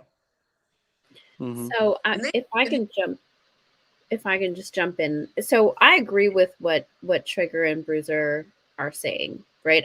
I don't think a man should be venting to his partner. It instills a lack of confidence in that partner. So I wholeheartedly agree. Now, I think, and I'm assuming, so the women can correct me if I'm wrong, but I think sometimes women hear that as that man is not communicating point blank, period. And I don't think that that's what Bruiser or Trigger are saying, right? They're not saying that this man doesn't communicate issues or sometimes counsel his partner for solutions, or that there's no communication going on about the relationship, everyday life, or things that the other person needs to be in know of. I just don't think it needs to be everything. The same way that I don't believe that women should be venting to their partner. I think that's something that they should be doing with their friends. Because again, I think that that man has so many decisions he needs to make in a day, so many things that he needs to prioritize, that adding that burden can sometimes be a bit much, So right? with her friend, talk to her I want to friend know who Curse keep about her looking. marriage. Sorry? Curse, what you So you got saying going that the on over there? wife should go to her friends about her marriage or No, about? I don't. Why would you need to be venting about your marriage if you're That's not what looking I'm asking you because you saying that she shouldn't go to her man about partner to vent? No, Oh, to vent, right? I don't think you should be venting about your marriage, right? Like if you're just looking to get stuff off, like that doesn't really, you're not looking for a solution for your marriage, right? You're just looking to complain. What can this woman talk to her friends about? Because venting about work, venting about another girlfriend, venting about the children, like anything that you want to vent about that you're not necessarily looking for a solution. I don't think that should be done with your partner. I think that's too much of a burden on top of what that man is already taken on. The same way that I don't think that a man should vent. I just feel like stuff like that shouldn't be promoted on like platforms like this. Too many men, too many black men losing their but again, I think you're not hearing what I'm saying, right? I think you guys are saying two different things. I understand what Mommy 3 is saying and what venting is. Like I think they're saying venting is like you're complaining, right? You're sitting there, you're whining or something like that. But I think Mommy 3 is mostly saying that if you have a concern, like something's bothering you, then you're more than willing to talk to your partner about it. So I think you guys, I guess it's important for us to separate what venting is to you, because I think you guys are looking at it differently. Like I don't think Trigger Mike and Inaz is saying that if somebody is struggling, not to speak with their spouse or not to seek therapy. So JR, did somebody say something about did somebody say something about suicide or too many people dying? I don't know which one. Mommy 3. No, but Mommy 3, those issues that you're talking about. Hold on. So somebody stated about somebody dying or people losing their life. Since when did women become concerned with that? Because from last time I checked, abortion was like the number one cause of. I don't even. I'm gonna stop. You can take that conversation somewhere else because I'm different. You can't put me in the same category. I mean, like he all over the place. It's so sad that you the type of man that would turn something into something. Like, what is you talking about? Hold on, y'all. Because earlier what Bruiser said was, we can't tell nothing to a woman because that woman would criticize you. Right. And how can you get men mental health with abortion? That shit don't even go together. So you didn't understand what I said. I mean, I'm just saying, you saying that how you like. I'm speaking for me. I'm not speaking for other women. I'm saying why I am. No, but this conversation was about for everybody, right? Not just us personally, right? It's about finding a solution that everybody can relate to. But you commented on what I said, right? If you comment on what I said, you asked me directly. What do I do? I didn't say Mommy 3 directly. All right, y'all. Let's simmer down. That's what I said. You said who spoke on left. You said who nice spoke on no. suicide. Let's go ahead and simmer down. I'm the only somebody that said anything about suicide and death. So what is you talking about? That's Musa right now, you guys. Get on his ass, mommy 3. Hold on, Get on him. Stop instigating, Curve. Hold on, y'all. Hold on. Hold on, you guys. All right. It's the light of mine.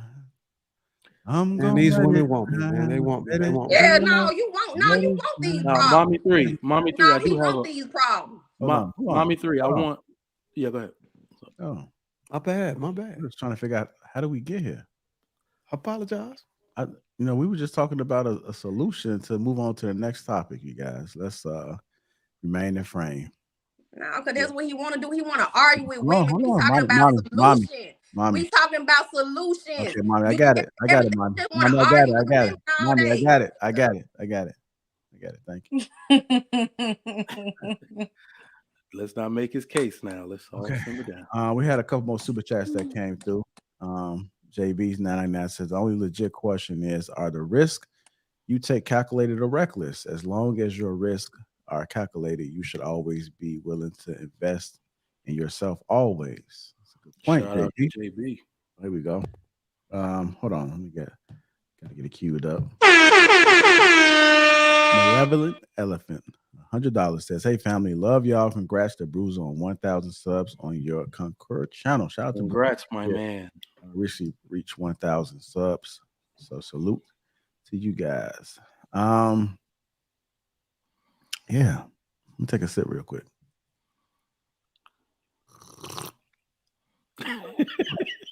That sip was audible as hell. I know, man. I had to.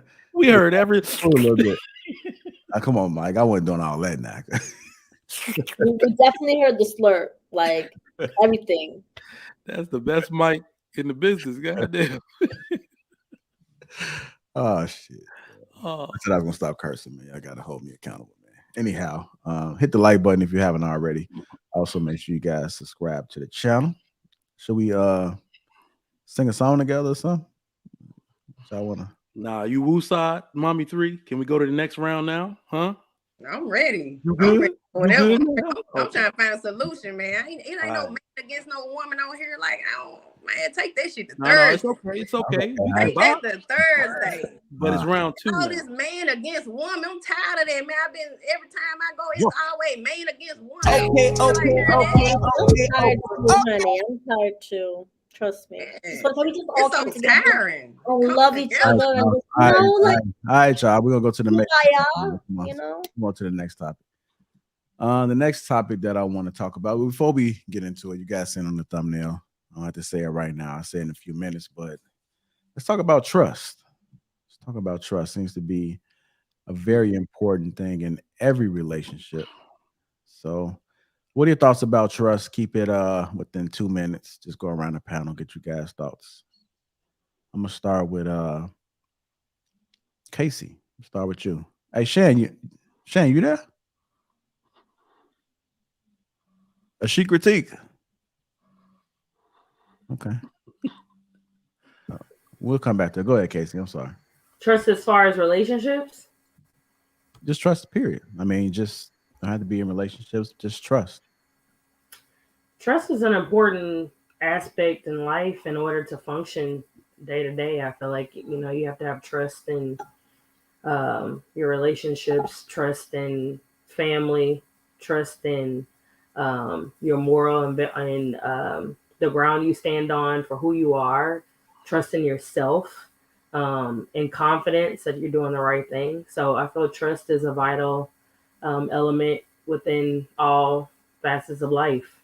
You have to have trust. All right, Bruiser. What are your thoughts about trust, sir? First of all, I think everybody should earn trust, and it's not given. You got to show yourself capable of being trustworthy. And I think a lot of people misuse it. People just use it blindly. And it's mostly about, what can I trust you to do? What can I trust? How can the outcomes that come from me trusting you to accomplish a certain thing? So if you participate in anything that has anything to do with impairing your judgment, all that goes out of the door. So I know a lot of times, for example, a lot of people allow their mate to go out on trips with their friends. They call it girls trip or guys trip. They say, oh, I trust him. That's my love. You know, that's my partner. That's my husband. I trust him. But whenever you factor in things that impair the judgment, the trust should be taken away. I don't trust any woman. I don't care how long I've been married. If she consumed alcohol, her judgment is completely impaired. That's what alcohol is designed to do. So for that example, that's where I see people misuse trust. So it's you got to be very careful with how you use it and how you give it out because it can be taken back. Okay. Curves for life. What are your thoughts about trust? Trust for me, just trusting in myself. Because if I trust myself, then I trust my own judgment. I trust who I allow in my life and the way I operate and do things. I don't really have too much trust in people. Kind of like what Bruiser said, that you have to prove yourself to be trustworthy. That's not just something that's handed out. But overall, trust for me is trust myself to navigate properly. Yeah, sound kind of selfish. Go. Um, Enos. What are your thoughts about trust? Um, I'm going to totally contradict the last two speakers. I don't What? think that trust should be earned. I think trust goes on a demerit system.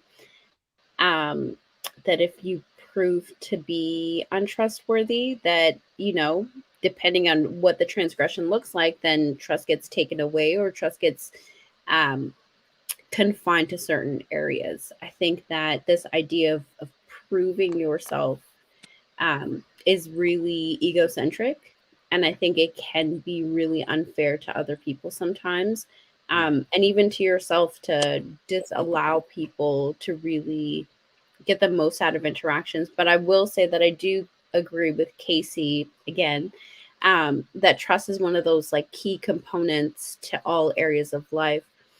I don't rely on trust in myself. For myself, that trust more so is towards God, because I am a human being at the end of the day, that I'm susceptible to not only influences, but other things that could change my mind. But that trust in God is really where I lean towards, not only in relationships with other people, but in relationship with myself. Hey, But Curves, you Enos, hold on. You said, hold on. Sure. I just got something to say real quick. You say you trust people like right off rip, because I mean, we have to get into that right quick. Can we unpack that? So Yeah. you are in a subway alone with a homeless man who's getting a little too close to you because he hasn't struck you, tried to rob you, do anything to you yet. Are you going to trust him sitting right next to you? Are you comfortable? Because you're just going to trust him because Well, you trust people off rip? for me, trust is not one of those things that's like check the box yes or no, right? Like there's layers to trust. Now, I don't know. I have to sit there and assess my situation and, tap into my relationship with God. Is this man sitting closer to me because there's an even creepier guy at the other end of the where we're sitting? You know what I mean? Is this really a protective thing? Because I have been in situations where people that, I'm side-eyeing a little bit were actually there for my better benefit, right? And that's where leaning on God's understanding and not my own becomes imperative, because I don't see the big picture outside of my own perspective. Does that mean I blindly, fully trust every human being I come into contact with? No, but there's a certain level of trust that is granted that becomes a demerit point. Now, as our relationship progresses, if we go into friends or a romantic relationship or marriage, that trust grows to deeper things, to things that are more sacred, to things that are more secretive, right? Like, I'm not going to trust a complete stranger with my deepest, darkest secret, but I will trust that if you're sitting next to me on the train, that you're not going to do something inappropriate, if that makes sense. I think both of you guys have great points. I think together, no, because initially you have to, someone has to earn your trust regardless. Like subconsciously, they're doing it. Like that homeless person, let's just keep that scenario. That homeless person just sitting there, he's not doing anything crazy, verbally, like being obnoxious, nothing. So he gained a little bit of trust that he won't jump at you, right? he gained that little trust, and now it's like you have that demerit point. Like if he does something really messed up, like he wakes up and like start like flashing you, then oh shit, you can't trust him no more. That's a demerit point. Like that's done, right? Because it happens. It happens in subways all the time. But Curves is right. It's when you look at trust, trust is, I got you, Curves. It's really stemmed from Go what's ahead. produced, and numbers don't lie. Statistics, all that stuff plays into what productivity comes to be, and it's not just what won't happen; it's also what will happen. So if we're on a 10-year streak of having a community of Black women to be overweight or at 70%, I could trust that in 2023 that Black women are going to be overweight for the most of that year. So it's a matter of what won't happen and a matter of what will happen, judging off of numbers and statistics. And that a lot of times that come off of what is produced. So it's So not I about think what hasn't been produced, it's about what is produced. So you have to earn it. You have to give me the impression that this is going to take place or is not going to take place. So action has to be involved and for trust to be inserted. So I think Nah, that's And an another to your point. Sorry, 1 second, Casey. I think that's an interesting point, Bruiser, because if that's the thought process we're gonna go with, then I should absolutely trust that homeless guy on the subway more than I should somebody that's close to me. Because when we talk about people who inflict pain without getting into too many specifics, it tends to be more so somebody of close relation than a stranger.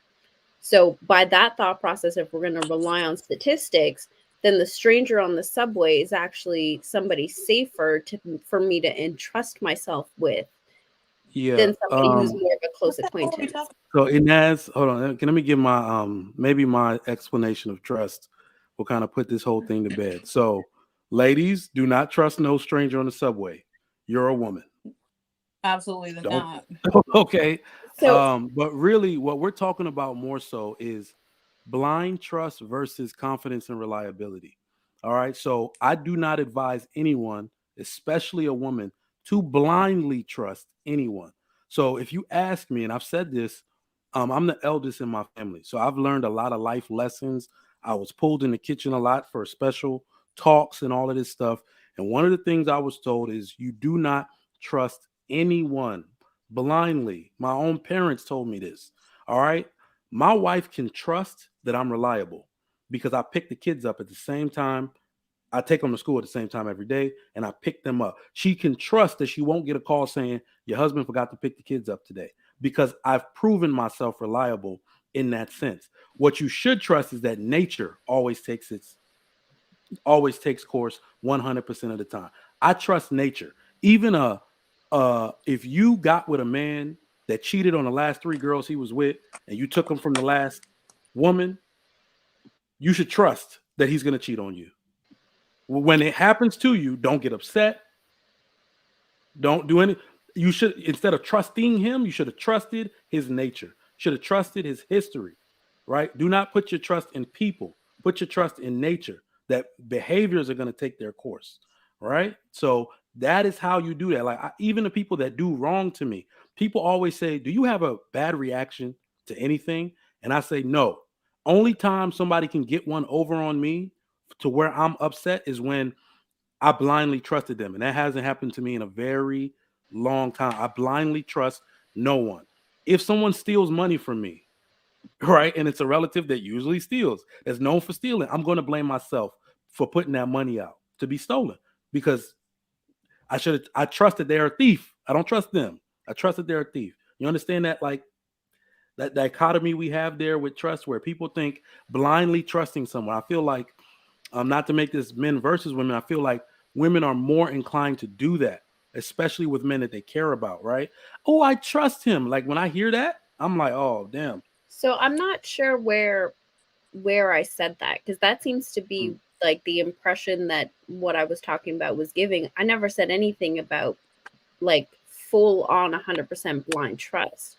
What I said was there's a minimum amount of trust that people who enter my life get. And as you prove yourself, as that relationship continues to become fostered, that trust grows. So I don't know where blind trust came into the conversation. I think that I need an explanation on when you say a certain amount of trust. What is that based upon? How do you describe it? Common decency, Mhm. respect for just being another human being, like literally like the bare minimum, right? Like trust that I can stand next to you and you're just not gonna, physically assault me, right? Like literally the bare minimum. And if we're honest, that's still trust. Because if not, there are people who don't leave their homes. Social anxiety is a thing, right? Like there's still a bare minimum trust. And as we talk, as we foster that relationship, that starts to grow, right? I think this idea that from the moment we make eye contact, that like now it is a race that like you need to prove yourself to be trustworthy or untrustworthy, I think seems a little bit disingenuous, because how do you build trust if there is not a basic level of trust? Right. And you know what? In regards to build a relationship with anyone, even friends, you have to trust somebody to be their friend. You have to be like, hey, I want to be your friend because you're a nice person. Like when you're having a conversation, I'm networking with people, right? It's a base level of trust. You have to it's like base level of respect. There's a base Yeah. level, I think that right? all goes with expectation. Like because the word blind trusting came in, but when I was talking about trust needs to be an element in all facets of our life, I wasn't speaking from blindly trusting anyone or anything at any particular time. I do trust in human nature at all times, right? When I'm dealing with anybody. But I also have a level of expectation that's also going to be set in my relationships, with my career and my job. I'm going to trust that certain things could happen, and my expectation is lowered depending on what I'm dealing with and who I'm dealing with. But when it comes to like my parents or my family that I've grown up with all 38 years, there's a level of trust that's there. I mean, is it blindly trusting that my parents have never forsaken me as God has never forsaken me? So I'm not going to blindly trust my parents. No, that wall is down. So you're You in saw some patterns areas, in your parents. All right, so let's some areas establish of your That's life, different. let's establish like That's a. different. well, Cassie, what you're everybody's talking talking about is about I was gonna different say different. let's pieces. establish. People are Hold talking on, one at about a time. crime, people are talking about marriages, people are talking about different things. So what are we talking about? Zero Yeah, I and was gonna say in. let's So, establish a Make it plain. baseline. no, no, What no. does baseline trust look like? So So let's establish that. Who here has a son? Or I do. I meant on the ladies' side. All right, cool. You I have have a a Say son. daughter. ladies then. yeah. All right, so on the I ladies' have a side, father, a husband, and 3 brothers and 2 brother-in-laws. I'm surrounded by men. got you. No, I mean, okay, curse for life. You got a son. If your Mm-hmm. baby's father, right, got a new girlfriend, and or no, that's a bad example. Let's just say someone's son is going out with a new person, and they're like, oh, he can spend the night at such and such house, but it's the first time you're meeting that person. Do you let him stay there? Absolutely not. No, that's what Absolutely we're talking not. about. Because I don't believe this baseline of trust thing that people talk about, because yeah, I no, see it. absolutely. People contradict that every day with their with their decision making in regards to the thing they care about most. There But is no baseline of trust. Right. I believe, Inaz, you said it. It is common but you decency. take your child to school every day, right? And you're trusting that the teachers are going to give them a certain amount Absolutely of not. knowledge No, and Or Oh, experience, we but hope. also care and leave them how to they're go do their job, We hope they do. knowing Hold on. that you may not trust them, but it is a baseline you have to open up and go through the experience, whether you trust those teachers are providing an adequate, not being discriminating against your child, not abusing your child, not manipulating your child. So you have to go into that with a level of expectation. Well, yeah. Remember, I was trying to figure out what the Absolutely baseline not. was. But it's Pause. never Hold on. Yeah. blind Can I trust. answer her? Go ahead. Can I respond? Hold on. I don't trust, because guess what? My son has never been to daycare and he's never been to public school. I am homeschooling him because I don't trust people, because I've So seen your a lot child of don't have to go sketchy into the shit. world I after don't do it, and I'm crazy homeschooling. to They don't hurt. have to enter into Hold the on. world. Hold on. That's not what I'm saying. Right now is not the time for it. How old Right? is your Is she son? still talking? Because I can't. My son is 5. Okay. But like I said, I do not trust human beings. People do not, absolutely not. And in family, you were given the example of family, and I get that. Family has shown patterns. If you know certain family members, you know the family members you can trust, and you know the ones that you can't fuck with. So yeah, you using your family, that sounds great because you know I their gave patterns. a You lot know of that other they are examples just trustworthy now outside people. of family. I gave a lot of other. I just gave a school example. You're talking about school and stuff, and I'm telling you, for me, is your that's child not gonna my go to a experience. For me, homeschool I'm not college or trusting. university as well? They can get bullied. They could be hurt. They could be beat up. They could be discriminated against in college or university. You're not gonna always in their entire life have to be able to protect them. You're going to have to free them, whether they get married, whether they go in a career, where they go in the military, whatever they're going to do. You're going to, at that point, you're then going to have to trust your child to have good judgment, to not trust like you, not blindly trust, but they're going to have to live their life. You have to live your life. None of us are in a bubble. We have to have relationships. We have to have friendships. We have to have careers and jobs. Sometimes we have business partners.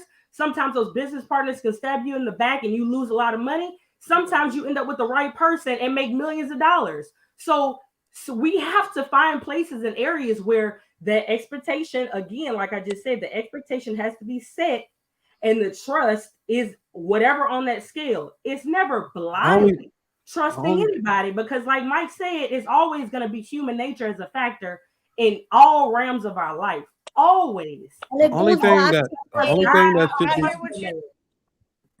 thing that you should be trusting in, like Mike said, is stuff that's naturally comes about in its natural form. Also, things that are automatic.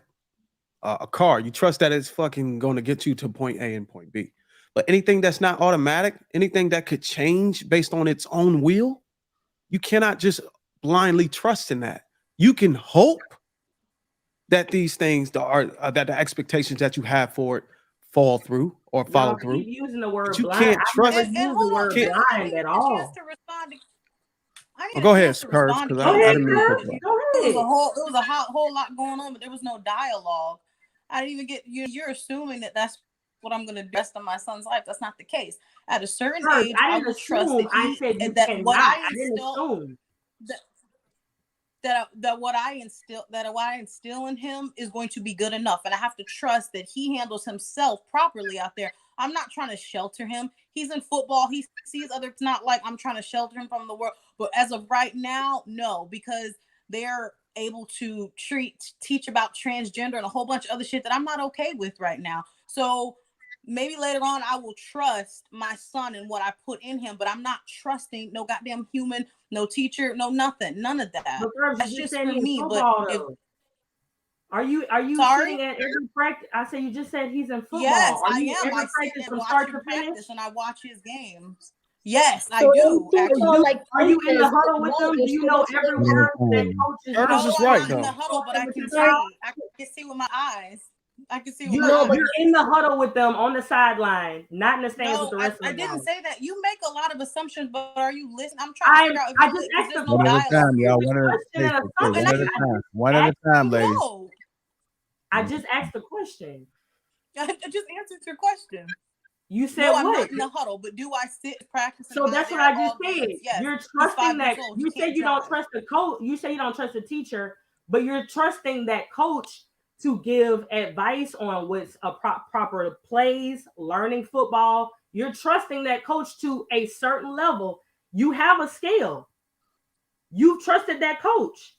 And as soon as you see something that you don't like about that coach, I'm sure you're going to pull that child off that team and put him with another coach that you trust more to lead your child into a proper direction. But she gave you an example of what schools are doing that made her make a determination on why she didn't trust him. I would, first of all, coaches on the football field never gave her any indication or any influence. Hold on, Casey. Hold on one time. The coaches on the football field didn't give her any indication or any influence to make a determination that the coaches would be harmful or anything that they would be doing in that sport could be harmful to her child's development. She did give you an example of how the school system could be that way, which in turns, that's the reason why she didn't trust the school. Therefore, she took the kid under her own wing and training and educating her own child. But Curves, sorry, Bruiser, Curves. So the school that he would have been going to, would they be teaching like sexual exploitation and like, you know, trans, gay, like LGBTQ classes that you know of? That for sure, that's what they're gonna teach. Yes. So Oh, okay. So they're gonna some teach that, and you states didn't want to take it to that school. Sorry, I think it's cutting out. Yeah, it's I think cutting she's. out. Oh. All right. Go ahead. Well, are you there, Curse? You there? Can you hear me? Sorry, Curse. Yeah, it's better now. It's better now. We didn't hear the end of her question. I heard her something about like teaching something. No, the school, because you said that they're teaching sex ed in the school at an early age at your school that your son was gonna go to, right? Like that's why he's not in. I don't know about that school, but there are states that are allowing kids, and as of kindergarten, which my son is in kindergarten, they are teaching them about LGBT, transgender, all the other stuff, and I just don't trust it. The direction things are going right now, so. Like to Casey's point, it's also seeping into extracurricular activities wherever you see it. Like these coaches are also in schools as well. They don't just teach that one team; they teach other teams as well. So, like what she's trying to say, like you have a little bit of trust, right? Absolutely like you have a little bit. Why in the world would the football coach that's so ridiculous to think? Why would the football coach be talking about sexuality? It's about the damn game. They're teaching them about football. Happens. They're instructing them. But there's sexual exploitation in sports. There's sexual y'all being really hyperbolic right now. I don't know how we went from. No, I think I'm just saying, like, there has to be a little bit of trust that you gave to someone aside from your family or anybody, a stranger, to take care of your child, for it just to teach them football. To even teach them football, you have to give them a little bit of trust. That's all I was saying. Let's hear me out. I never say anything to any woman, any parent. However you choose to raise your child and whatever you decide to do, that is completely your business. If you want to trust your child with Joe at the store or school, whatever you want to, it's your business. But never tell me what I should trust. I'm not doing that shit. I'm not hearing nothing that you're saying. So what I'm telling you is, if that's how y'all decide to raise your kids, that's perfectly fine. Okay. For the fifth time, I never said what you should. I would never tell another person how to raise their child. All I'm explaining to you is what you're saying. You do have trust in a certain area, and that falls within you allowing your child to be under the guidance of a coach. Period. I trust my eyes. I trust my eyes. Your child. It's your I trust my damn eyes. I trust my eyes. I trust that when two women are arguing, somebody want to get the last word, and this will never be finished. So we should move on. No, I don't have to have the last word because we're gonna go ahead and move on. No one how to raise their child. I think we should move on.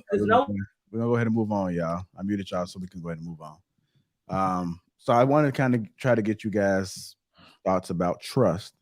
All right, I'm gonna go ahead and play this clip because in this clip, which is also the topic, he says that trust is more important than love. Trust is more important than love. So we'll go ahead and play this clip.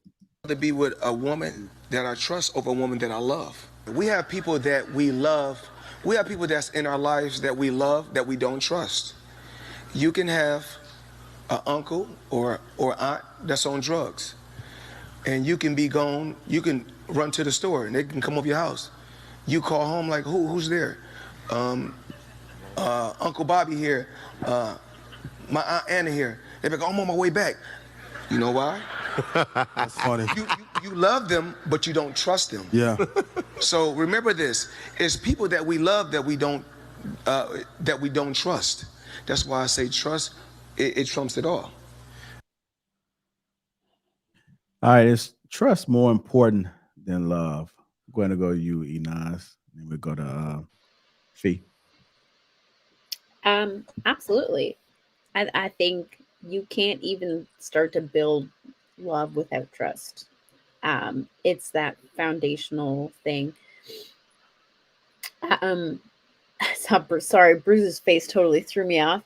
Um, I think, and let me explain, right? Because like that totally threw me off. I think that there's this misconception of like feeling affection or warmth towards somebody, especially when it comes to family. Then that means that there's love there. Sometimes it's just obligation that we're told is love. I don't think you can actually build love without trust. You can't really trust someone to care for you or care about you if trust is not there. So I think that trust is definitely more important than love. I agree. Oh, sorry, I agree. I think without with love without trust is what makes people crazy. Like you see those obsession, YouTube videos of people killing each other because like they don't trust each other, but they love each other so much, but just don't trust you, and it can't work. I don't think it can go hand in hand. Okay. Bruce, I seen you shaking your head. Yeah. You're on mute. You know what? This ain't Thursday or Sunday, so I ain't gonna do y'all like that. This is a solution base. So I'm gonna just give you my 2 cents on what I think. First of all, love is like charity. You know what I'm saying, something you choose to do. It doesn't require you to trust anybody. Trust, you can trust somebody without building any love for anybody. I mean, we just had a conversation about how you can trust people to do the wrong things because of what they've proven you they can do. No, I don't have to have any love in those people. If excuse my language, if freaking Donald Trump becomes president in 2020, whatever, I don't love the guy, but I trust that he's going to get on the fucking mic and be a dickhead. It doesn't require any love. So if you use that going into relationships, a lot of times women usually do that going into relationships. That's how you get finessed. You gotta make these men prove to you that they're worthy of you getting into a committed relationship. You can't just go in there like that. So, yeah. All right. Go ahead, Casey.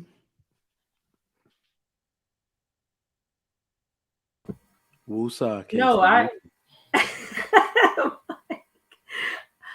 good. No, yeah, I mean, trust in a relationship or in family, you really can't function in a healthy way if there's no trust. Like it's gonna be chaos or anxiety, or you cannot. So yeah, I was just really listening deep into you guys' points. I wasn't ready to talk, JR. I'll go. Trust is absolute. First off, can I get a round of applause for Floyd Mayweather? That's the most profound thing he ever said without stuttering. Okay, I can't believe that came from him. I was like, who is saying this? You ain't had to do him like that, man. I'm sorry, that dude can barely string a sentence together sometimes, but he's saying profound statements now. So hopefully in his retirement, he's learned how to read. All right. So, but he made a very profound statement. Trust is absolutely more important than love because love is fleeting. All right. These are very important lessons that people need to learn and relearn so you can establish the good foundations for maintaining relationships. Now, one person I know out here has a problem getting a relationship, but staying in one and maintaining it seems to be the world's issue right now. And that's because most people have a false sense of what trust is, right? They believe trust is that whole trust where somebody violates one thing, which they always will, and now trust is lost, right? And they were hoping, they're still on that Disney, love is all you need. Love is this. No. You need to have a good foundation of your understanding of trust. Like me and Bruce have been saying this whole time. You need to trust 100% in the nature of people. You need to trust that they're going to be reliable. You need to trust that they're going to be dependable. Trust their character, right? Not what they say. Trust their actions, right? When you do that, you will have a foundation that is not easily broken, because you can also trust that you can't find that person and create that bond that easily if you go back out there on the dating market, right? So I've only been married 4 years, all right, and I can tell you right now that I don't want to leave my wife and spend another 2 years trying to build a woman up good enough to marry, right? So yeah, I trust everything about her. Even before I married her, I made sure those things were in place, that I was confident in her abilities to raise children, to adequately take care of me, to handle business in this home and be my proxy when I can't speak. I had the, foresight to understand all of that stuff, that this woman was good for me in those ways, right? If she does something that's conniving, or something that wives tend to do, I trusted she was going to do that. I know that's in a woman's nature, right? If she nags at something I did, I trust she going to do that. That's in a woman's nature. So I've really pushed people to have a good understanding of where trust comes from, and don't ask any of your peers because they don't know. Get this game from the baby boomers. Get it from people that got time in 40-year marriages. How did you make that work? Not even these like therapists and stuff that be out here just talking. Go to the people who've done it. I'm surprised y'all women ain't really like going out to bat for this, like ain't backing what he's saying, because a lot of y'all getting in relationships and y'all love these guys, knowing they doing y'all dirty or whatever y'all whatever y'all call it. Y'all don't trust them, but y'all still love them. Y'all still take care of them. Y'all still feed him. Y'all still wash his dirty laundry. You love the hell out of this guy, but you don't trust him. So that is an example that you can actually love somebody without trusting them. I think that depends on your definition of love, because to me, that's not love. It's not. And here's the I know you're shaking your head, right? But let me explain myself. Give me 30 seconds. Women get infatuated with the dream that a man sells them. And they spend so much time fighting and pulling and pushing to reignite that dream and make that a reality than dealing with what's actually in front of them. That's not love, because they're refusing to acknowledge who that man is showing them he is. And if you do not know, that's not love. So you say they fall in love with the dream that a man sells them. Yep. So what? Can you give me an example of what a man sold you that was a dream that never? Because from my understanding, when we say, "Hey, look, we're going to provide and protect for you," that's not a dream. Yeah. I'm with Bruiser. I don't believe men sell dreams. I believe women are the ones who sold the dream to themselves. I think that's really easy to say from like your experiences with women, right? So your experience is not being in relationship with men. And if we're honest, like what I'm saying is not out of the norm, out of the ordinary. Like this is a common thing that keeps coming up with women, right? Men and their representatives, men and like, the dream of marriage, the dream of a long partnership, the dream of what that's going to look like, but the reality of things isn't adding up to what was sold to them. Right? Men don't sell you the dream. Hold on. You want to get to them. Let me land. Give me just. Go to Inaz then Fee, because she hadn't been talking. Go ahead. Go ahead, Inaz. Thank you. Like I get it, right? Like women are not taught to vet properly, right? Can't see through the BS in order to see whether this guy is playing you or being for real. The dream of protecting, providing, yes, absolutely. Every man is capable of that. Now, does that align with what that woman is looking at? Does that align with her definition of what protecting and providing look like? Not necessarily, right? And I think there's a lot of room for disconnect where, there's a lot of fluff. And like, honestly, can we just be real? Like y'all, like even if you gentlemen don't do it yourselves, y'all don't know people that do those things? Like, are we really going to sit here and pretend that there aren't men out there that are selling women this dream and women are buying it? Like, No. are we going to So pretend that's not a this is reality? Well, this is Bruiser, what let me get this one. Let me get this one. I'm tailor made for this response. So Okay? hold on, real quick, Mike. Let me get Fee in there, and then we come to you. Gotcha. No, I just want to say, like, I think this dream was fed to us from a very young age. We were dreaming this, we were getting this dream, this fairy tale, a life of a thing from a very young age. So now we carry it over, and now we expect the man to do it, and the man agrees to it because they want the pussy. Sorry, I should have said the p word, right? So I think the men would agree to it. They'd like, okay, you know what? You want me to sell you this dream? Here you go, take it. But this is how you want things. And then when they don't fulfill it, because the men think now they can fulfill this dream, this big dream, but then it's too much. It's too much on their plate. They can't do it. So now the women is disappointed. So it's like a cycle to me. Well, I feel like there's a lot of ways y'all go around putting the accountability on men. And I swear to you, I would take all accountability except for one thing. I said this on a show yesterday. I said, if I line up 100 women at random and told them to show me their baby daddies, I would, it would never, what y'all are saying would never hold water, because all of this starts with the decisions y'all make, right? There are no more percentage higher of bad men available in the world than there has ever been. There has always been degenerates. There's always been men that didn't take care of their responsibility. There's always been men who shown themselves that they weren't worthy enough for a woman. And the one thing women from the past did was they never chose these men to procreate with. Women today do, though, because that's what they want to do. So that's why I say, you're not talking about me. You're not talking about Bruiser. You say we know men. No, we don't know these men. We don't associate with these fools because we men that take care of our responsibilities. Women go out now outside of their family, outside of the guidance of their father, and men that know better, and you choose for yourself. That's why your outcomes are terrible. All right. So it's Y'all- not that men are so terrible. No, y'all are choosing Hold on. the hold on. men who have never been responsible for.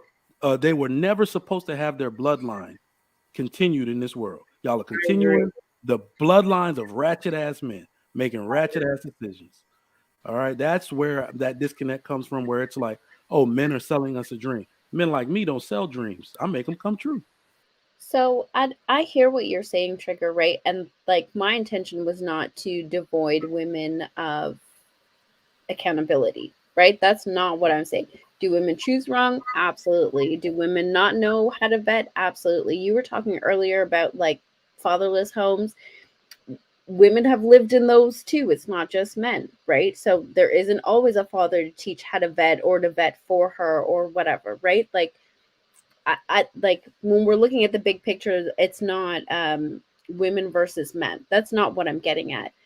But these men that you're talking about that do not deserve to allow their lineage to continue past them, they're not doing it by being honest about who they are. They're not doing it by being honest about what they have to show up. Like, they're not, I don't know any woman, I've never met a single woman who's going to sit there and be like, oh yeah, this man is mean, and he doesn't have a job, and he can't do this, and he can't do that, and he can't do that, and I'm going to have his child. I've never met somebody who's done that off. Like, I see Bruiser's face and it's totally throwing me off. She lives in Canada, Really not America. theatrical. Bruiser. Let's cut her some slack. I need to stop. Yeah, I need to just cover his face while I'm speaking. You need to take a trip to the States. So, but what I'm saying is that these men, do they exist? Absolutely. 100%. We see it all the time, right? But what's happening is, they find a way to spin it. They find a way to sell themselves. They find a way to attract these women, right? By selling a dream, right? Whether it's his potential, whether it's something that he's faking, he's selling a dream. He's not procreating by being 100% honest. Okay, so No, I have one it's- question for you. Just one question. Are women today in the Western world, meaning US and Canada, let's say specifically, are they smarter than the women of 100 years ago? Smarter how? Oh god. In every way. Like, you make better decisions, you're more educated, you make better decisions throughout your life. Are y'all smarter than those women from 100 years ago? Uh, By I and think large, just in general. in certain aspects, yeah. So how in Yeah. the world can y'all always claim y'all are the ones getting fooled by men if y'all are smarter than the women that came before y'all? Everything is somebody fooling you, but yet you're smarter than the women. Trigger, From I don't that. see why how what you're saying makes any sense right now. What do you mean? I'm I saying think that. emotions, Mike. I think what it is emotions that play into it. Yeah, you could be as smart as you want, but when you're in when you're blinded, like I guess blinded by love, it's different. It's No, different. I don't even think it has anything to do with love. You're comparing women who had a necessity to be married to women who have the option to be married. Like, Exactly. it's apples and oranges. Like, So let Go me ahead. ask you the right question, because I think we was talking about dream here. We really was talking about trust and love, but we Selling dreams. so this dream that you say we selling, it's not what we sold. It's what you want. But like I said before, In though, that's order, what it was. Oh, and what you sorry. did was you said in order to get us, you have to present this and at any means necessary, regardless if we don't even fit the criteria or we don't even have the traits that can encompass this type of dream that you want a man to present himself as. So you want us to sell you this. You want us to impersonate this Superman you created in your imagination. You want this. I'm not even gonna go over the stats. I go over the 6666 stats all the time. But this dream dude, y'all created that. A lot of these guys, it's only a fraction of guys that are these dream guys. And they try their damnness to be it just so they can get some tail. Because a third of these guys between 18 and 35 ain't even having sex. But in order to get it, we have to finesse you. Because you know why? We don't want to get committed to you because the moment you unhappy, you leave and you take everything. We just want some ass. Yeah. What are they taking if there is no relationship and you're just getting ass? What is being taken from you? You said they leave and they take everything. What are you talking about? I said we don't want to get in a committed relationship because we don't want to lose it all. A man will take your virtue if he's We live in the body and not states. giving you commitment. Mike, boy, you be talking all the time. My- we live in my- the states where the policies are skewed against us.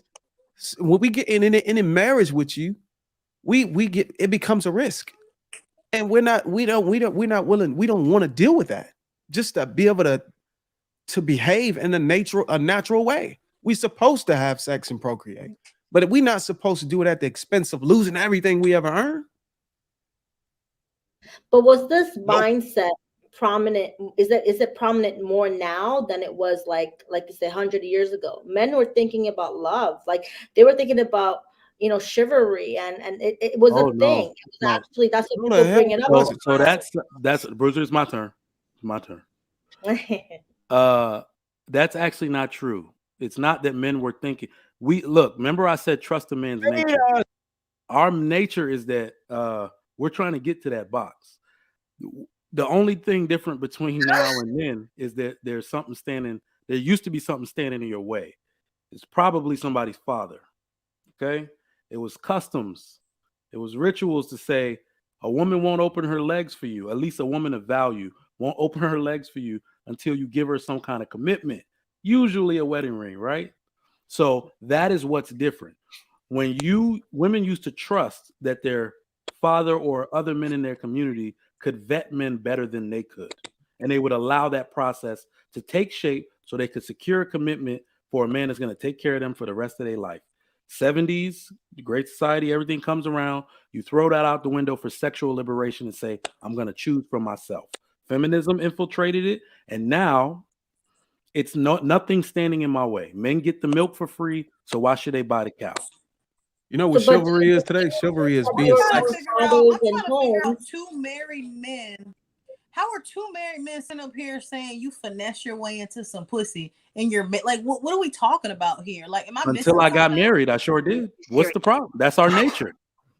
Okay, well, you have to finesse, but like women would be wrong finesse to date or something, even though she don't like a dude. Like I'm lost. Like what? And I personally feel like if you have to finesse your way into some pussy, you kind of lame. Like, why are you finessing? Why isn't your character and who you are good enough? Like, why do you have to finesse? That's so whack. So if I Because can y'all, just Well, I mean, I it's don't. not what. But see, you trying to put it back on us like we created that. We didn't create that. You said If any it. man on this, Is You okay. No, no. said Is not it even- worth? hold No, on, wait, wait, hold wait, on, wait. if Did any I make man, you say because I I'm the would one finesse who my said way it. into some pussy? If You any said that man, shit. and I said this on a panel before, if any man came up on any of these women and say, "Hey, look, I just want to go and smash. Can we go to my house?" No, Mhm. you got to go through I all heard these you leaps say and that. And bounds. I watched when And you notice every woman shut up when I Check me out asked with. them, There's "Is it women that who easy now?" I literally do are have a just question. I do have a question for Curves though. Is it worse that men finesse women for sex, or that women allow themselves to be finessed? Which do you think is worse? Oh shit! Checkmate. I think it's. Oh wait, hold on. You said Because get y'all asked for finessed. equality, right? Y'all on equal terms with us now. Y'all making more Nigga, I money don't in ask for cities. equality. Y'all are. I'm totally good with traditional shit. I don't ask for equality. That's other women. But in regards to that, I think it's dumb on both parts. Like, why are we finessing? I don't really care for the whole finesse thing. First of all, But y'all I started mean, the if that's finesse what y'all thing gotta whenever do, when y'all appeared as something that you aren't. Actually, If no, it everybody wasn't. take a It's not us. bucket of water and splash it on a 70% of black women's face, they're gonna look like something totally different. And you Where we telling going us with we're the this? ones Gonna who be hot finesse? water because that but stuff's you, sticky. no. You that's okay. I can't speak for The everybody. makeup water resistant now, First bro. of It's not all, coming off. A lot of women I know don't really wear makeup, but I don't know. I think what you guys are attracted to, Cap, the hold on. women, you guys are attracted to these women with makeup. I know, like because that's all you guys talk about, women with makeup. Because I know women who don't wear that much makeup. I just literally an eyeliner and they come out and they look good. What country So you what? in? I'm in Toronto, but doesn't matter. I wait, have how family. I have friends. over the makeup? That don't mean nothing where I'm So- from. I don't know. Come We to really America. about to have, we Hold on, really about hold to have on. this conversation about makeup and hair. Hold on, y'all. Go ahead, Enoch. No, but what I was How are saying we was here? like, Hold on. no, but I was Everybody just trying to say, like, it's not women who created this. Like, Curves, Walt you talking to Disney me? was a white man. Walt Disney was a white man No, I showing wasn't that when talking to Mickey you. Mouse No, I wasn't talking to is you. running around grabbing stuff for Minnie so Minnie can be impressed. What are we talking about? This was instilled in us from a young age, and this is from a white man who created these cartoons from when your parents were kids, right? So like we can't say women came up with this little thing where oh you must treat us amazing like a queen and we want this. It's not true. It's not women. It's actually like societal standards for men, and that's what men created. Men want to be at the top. You guys want to be kings. You want to have We everything. are at the top. It's not that we Bottom want to be there. We line, are there. And what's that happening is women the were society. down. One at a time, y'all. One at a Society time. is trying to bring us down so it can Women be an went even playing down field. No, to what you F. said, Fee, was actually fundamentally wrong. Everything in society You went now through is a tough driven hell by thing. women. Consumer wise, it's driven towards women because women, female purchases, female opinions drive the economy in the Western world. So you're saying that it was built by men, yes, but it was built by men for women to capitalize and market you stuff. So it's meant to, like Bruiser said, bring us, our opinions, our likes, and everything down on the male end and prop the women up. So all of this you see in society was created for you, not men.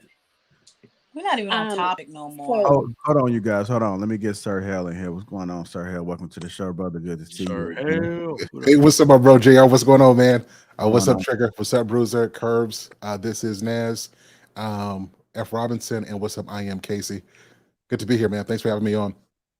No doubt. What you got on this, sir? If you guys haven't already, make sure you guys subscribe to Sir Hell's channel. It is definitely growing. We've been doing some things out here in these YouTube streets. But go ahead, sir. What's your perspective on this? Well, so I wanted to come on here because I heard, the beautiful ladies on here. Shout out to all of you, beautiful, lovely ladies.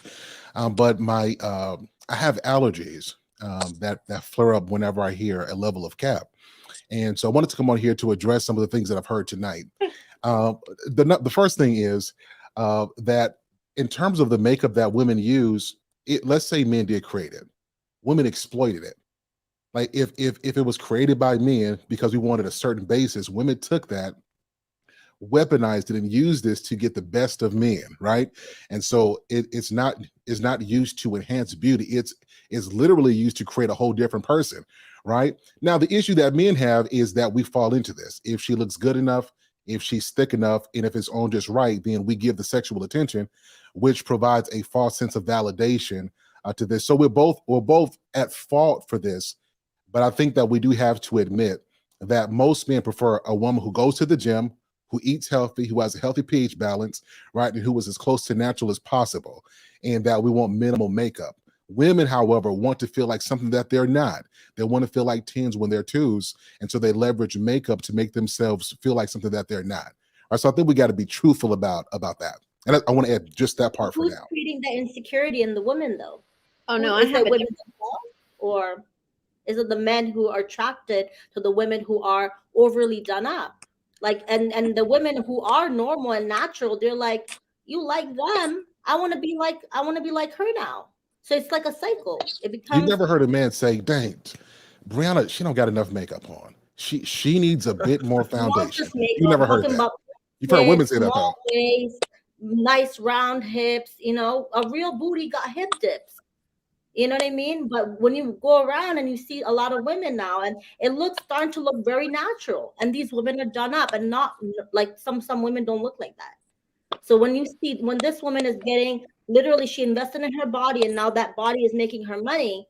Other women are going to envy her, and they're going to want to be in her position, because all the men want her. She has the money, she has the body, right? So it's who you're looking up to, and what you guys, who are you guys giving your attention to, right?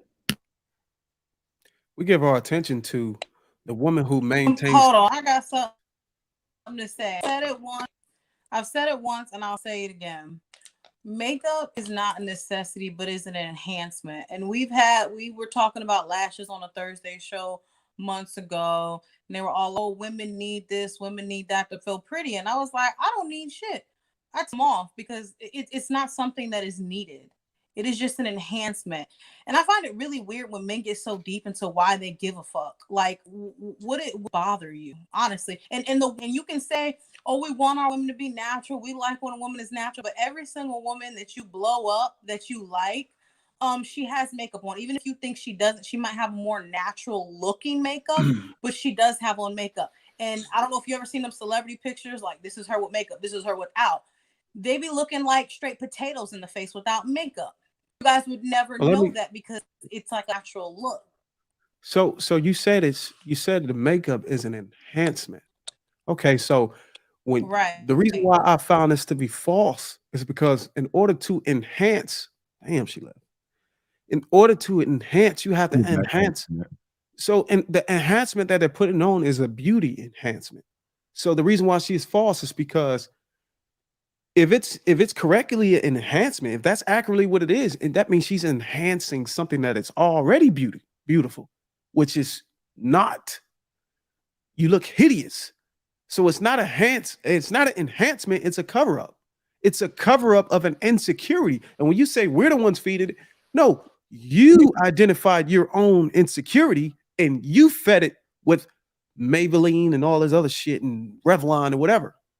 You fed it. It's not enhancement, it's a cover-up. When you enhance something, you enhance something that's already have some type of value.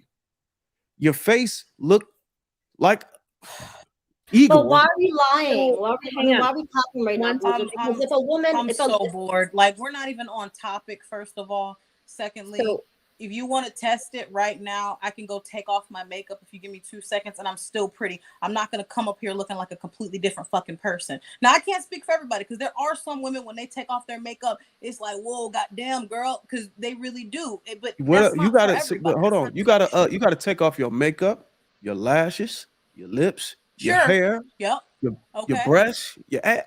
Okay. So when you say you're not finesse, breast. What are you talking about? I said breast. What are you so when you finesse, I'm not talking about you specifically. I'm not talking about you specifically. I'm talking in general. The women that who put on this image that they're portraying somebody they're not. That's the finessing. Y'all say we're the ones finessing you. You finessing us. And somebody said we're not being honest. Y'all from the jump, y'all not honest with us. There's no woman. Hold on, there's no woman on this panel that is going to be straightforward and honest with the man that they're connecting with. Because a lot of times a man asks, okay, go ahead and tell me what your body count is. There's no woman on this panel that's willing to do that. But y'all want us to be monogamous and be honest about whether or not we're going to be monogamous. Bruce, this is my first time. This is my first time being on a panel with you, so you can't really speak to me. You say y'all a lot. Well, I'm saying I'm talking about really the majority of women. my point of view. Don't take it personal. personally. You say a lot of general terms, not even just women. You keep speaking to all of us, the four of us, as in one group, and you don't even know my story. You don't know my background. You don't know my situation. So, in order to Bruiser feels like he's the expert of all things women. Well, I'm just saying we don't all think alike. Not I'll even take it as a compliment. We don't all think alike. So I wouldn't sit here and say Sir Hill, Bruiser, Mike, and Lapeef and say y'all, because I don't really know. You guys have all different situations, you have different backgrounds, and I'm sure you view life differently based on your experiences. So with what you saying, just make sure, ask the question like Curve said before, instead of making the assumption. But you know what the beauty of it is, being able to say something and a hit dog holler. You notice this is Nas or whatever her name hasn't said nothing because none of that stuff apply to her.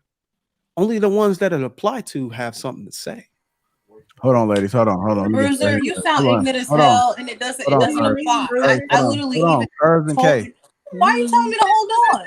I'm trying because Bruiser just like to talk shit. I was saying, let me get her hell in here. I've been quiet the whole time. I just decided to speak because I heard y'all. I'm just saying, like right now in response. Let me get to you guys. Go ahead, Sir Hill. I just want to jump in here and say something about the ladies tonight. All beautiful ladies, and I mean this genuinely. But why do women try to control the conversation? We tell men we shouldn't care about beauty. We shouldn't care about makeup. If we're going to ask questions, we got to ask it a certain kind of way. Why can't we just let men have their thoughts and express them the way that they feel or the way that they want to without trying to control how men speak? I'll answer that question because I think that's a fantastic question. I think the honest truth is that women don't have that same luxury. That when I was talking about earlier about men selling the dream, it became really critical about why do y'all let yourselves get into that? Why aren't you vetting the way you're supposed to? Why aren't you looking at men and their nature?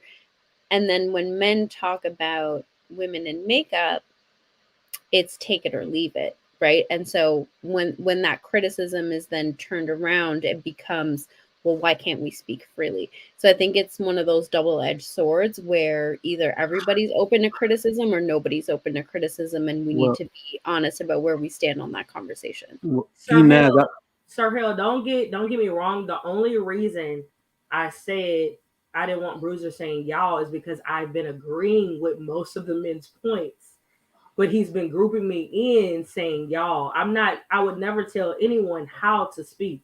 I was agreeing with a lot of his points, but he was looping me in with everyone and women and generalizing all women thinking the same. And that a lot of the points that you guys have made on different topics, like the dream, I believe that women sell themselves dreams.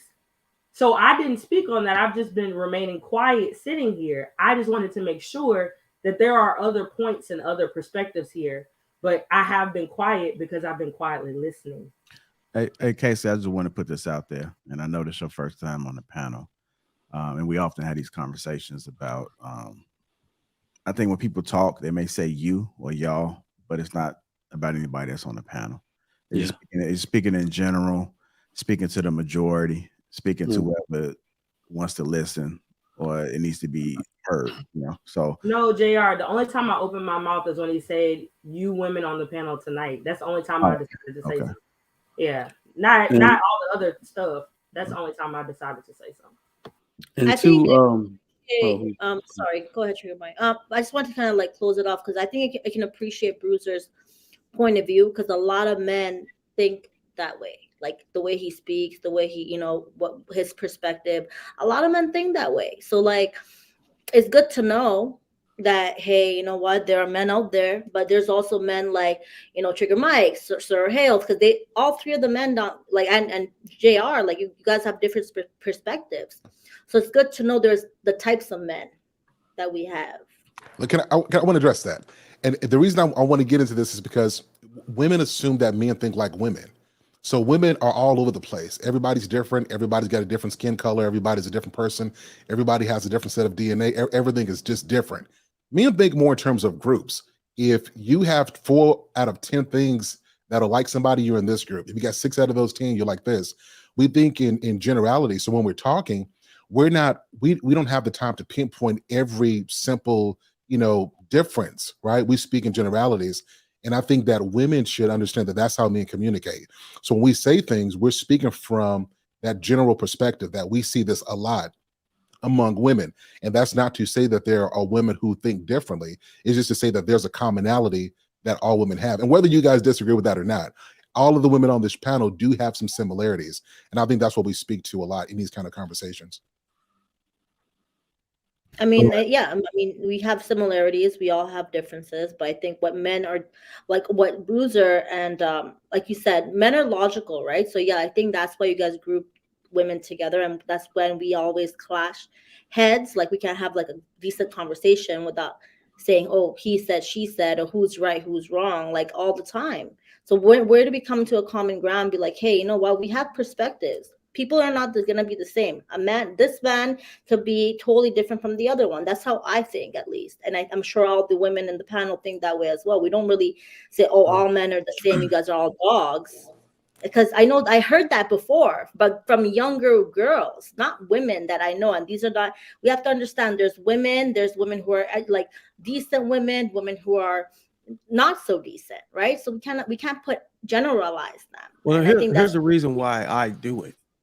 I want it to hit home. I want it to trigger you, because every panel I get on, and it's just funny, it's just strange. Every panel I get on in any channel, all of the women that participate in the panel, it's always the part of the minority for some freaking convenient reason.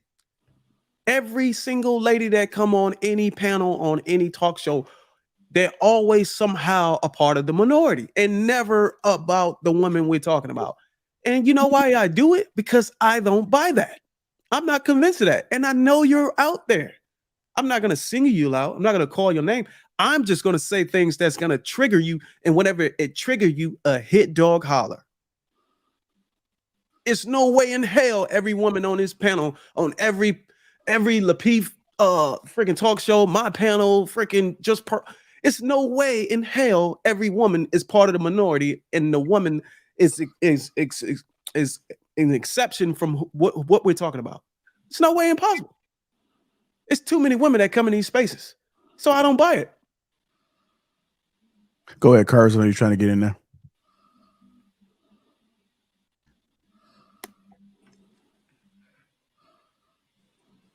I don't even remember what we're talking about. I don't even know what we're talking about anymore. Like we've gone so far off. We got into makeup and everybody's particulars of things. I don't even know what we're talking about. I thought we were talking about trust. And I don't know where they are, because trust is more important. Trust is more important than love. Yeah, to me, trust is more important, and I can't love you if I don't trust you. Damn. Trust deep, man. I know she'll be back. Trigger Mike was trying to get into. Go ahead, Trigger Mike. Oh, dang. Well, no soliloquies, man. No soliloquies. Man, get out of here. You just had 5 soliloquies in a row. Talk about soliloquy. Spell it, Negro. All right. But no, I was gonna respond to, I think, what Sir Hale said to, and then Inez responded, where Inez said men have, I'm sorry, can you restate? You said women don't have the luxury of finishing their, stating things plainly, or so no, not stating things plainly, that hi Kelly, that their point of views are not criticized, or like, I think Sir Hale asked the question of why do women criticize when men are just simply explaining their point of view. And what I was saying is that women are not afforded the same luxury when they're simply giving their point of view. It always is returned with criticism. Yeah, I think that's definitely untrue. I think in the manosphere space, maybe that might be true, but you also got to remember these are male-dominated spaces. I'm still trying to find out how so many women became a part of the manosphere, but here everyone is, right? So in this space, of course, you can't. You got a jock for elbow room, or we have to create space for you. But in the greater world out there, that is exactly what's going on. Men get criticized and lambasted for any criticism we have of women, and you even have government help for men not to criticize you, right? Like it's in doctrine, it's in law for people not to say things. You'll get fired from jobs for insinuating things about women. Like, you see what I'm saying? So as just this current times, I think that's completely untrue. Men are the ones who have to be careful and tiptoe around women. In the workplace, we can't say things or it'll become sexual harassment and all of that. So yeah, women have free reign to say whatever they want without consequence. It's men that have to kind of watch themselves in this society. All right. What's going on, Kelly? Hello. I had a couple of things to say, but then I got on hair and makeup, and I was like, maybe I shouldn't join because I know I always get attacked for my hair and makeup. But can I answer the trust question? Yeah, go ahead. Trust is more important than love. Abso-friggin-lutely. What can you define trust for us? What it means to you? Trust. Sure.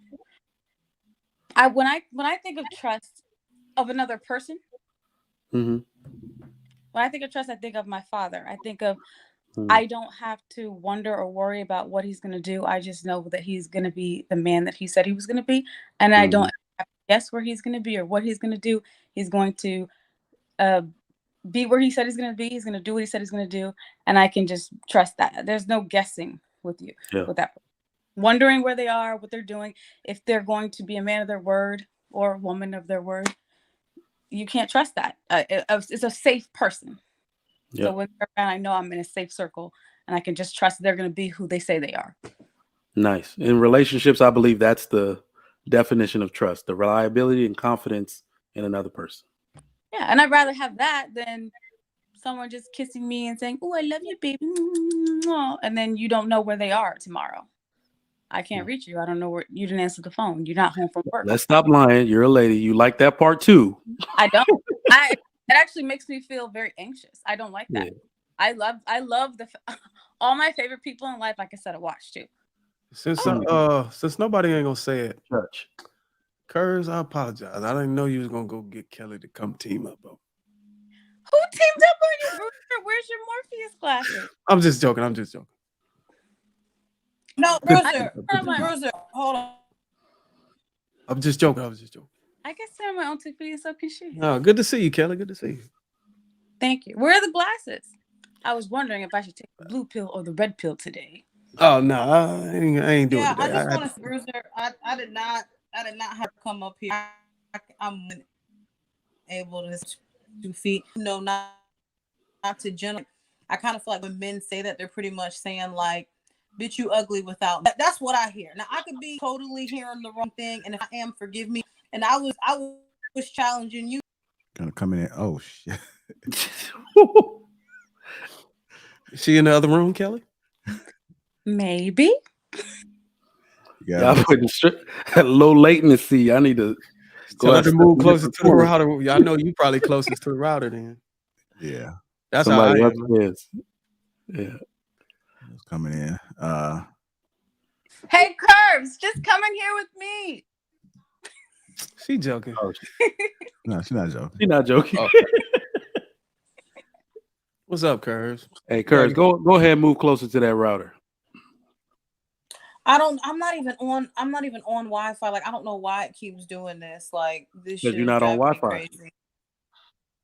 Nah, but Yeah. it acts up. But anyway, like I was just trying to say, like it kind of feels like an attack bruiser, and like you know what I mean. So that's why I was like, I don't need this. You know what I mean? It's just it's extra, and there's some women who are just in the beauty industry, so like, and it's just extra. Like I don't see why y'all put so much Hey, emphasis. Curse. Like but anyway, But didn't you already get paid $500 to take off your makeup on the show? that's what I'm What? saying. Like I didn't Curse. been Curse. showed who I Curse. was. Like Curse. You just said 5 minutes ago. yes, I thought we stand on topic.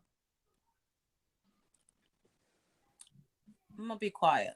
But Bruiser, I accept your apology, Appreciate it, my sister. but only because I like your wife. Boom. Hey, Shaq is cool. appreciate it. Should I guess we can get should I final thoughts? We got to come up with a solution, man, with this whole trust and JR, before we move on, can I add to this, to the trust deal? Yeah, go ahead. Yes, I'm just wondering, because we said, is it more important? Most women, to me, there's no criteria for a man to prove he's trustworthy if she likes him enough. Like if she finds that man attractive enough and he hits all the buttons, she would trust him with everything. This dude cannot be trustworthy, and if her emotions are connected or the attractiveness is high enough, she'll bestow that trust before. So with a woman, can we really say that trust is more important than love? I say this and I juxtapose it with the point that men are a bit different. I think that it takes us longer to love somebody, and then trust for a man is deep stuff. And what I mean by that is a man will have sex with you.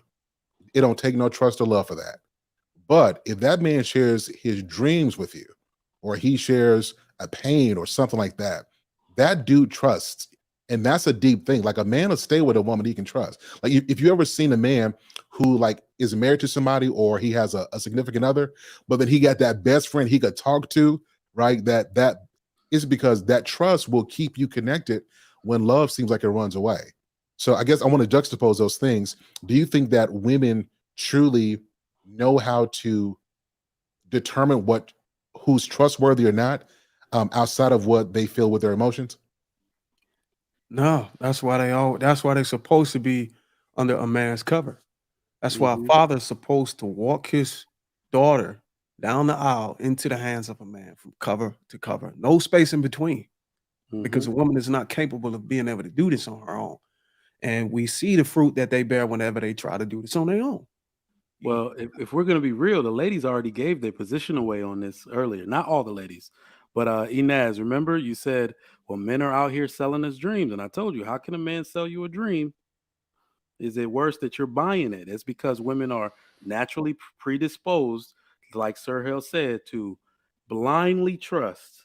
When your feelings are into it, when you're leaning into that man and he got all that game, only a certain type of man can take advantage of a woman like that, right? So, yeah, I don't think. But why are we? I'm Oh, not sorry. agree. Oh, That no, I was just wanting to say. Oh, sorry. Go ahead, Kelly. Sorry. No, I'll wait. I know what I'm gonna. No, I wanted to say, like, why do we like negate the fact that there are people who just put on a mask and then just they get what they want, and the mask come off? Like it happens. Like this is normal. This is you human know what? nature. We do that. I We put didn't on a say front. that. Yeah, When we go to a job, right? yeah. We want to get interview. We act like we're this best employee, and You know what? eventually, You're right. You're right. And what I think where we have to kind of draw the line in modern times is, yes, if someone puts on a mask, how far can they take this before it becomes your fault, right? If we're talking about years and years ago, putting on a mask meant taking out a woman and getting maybe her to go out with you without supervision. How did we get to someone putting on a mask to where a woman has a baby for them?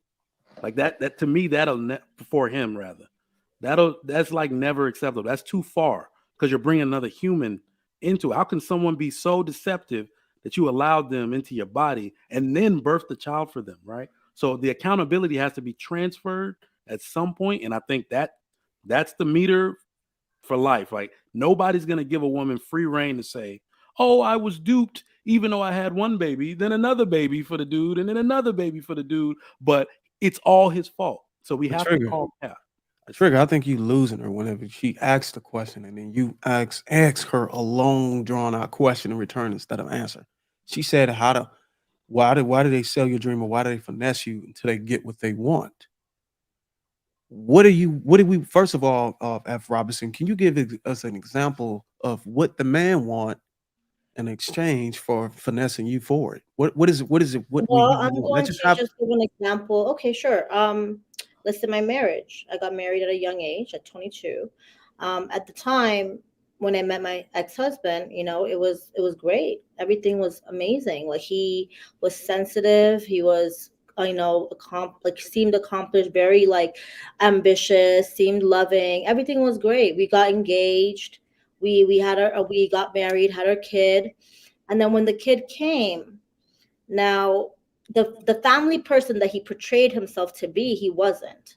And I think it's nothing have to. I don't think it has to be with anything that he sold himself a dream as well, because he dreamt that, hey, I can have this family, I can have this wife, and the wife and the kids came along. He's like didn't know what to do. He's like, shit, I put myself in a hole. Literally dug myself my own grave, because he didn't know what to do with himself at that point. There's too much responsibilities, too much things going on, right, well, at a very young age, and he gave up that youth for a that family. example doesn't sound like he finessed you for what he want. It looked like he bit off more than what he could chew. Yeah. I'm not gonna And say finesse. I think it was a dream. I think it was a soul dream where, like, hey, we're gonna be a married couple. I'm your wife. I'm your husband.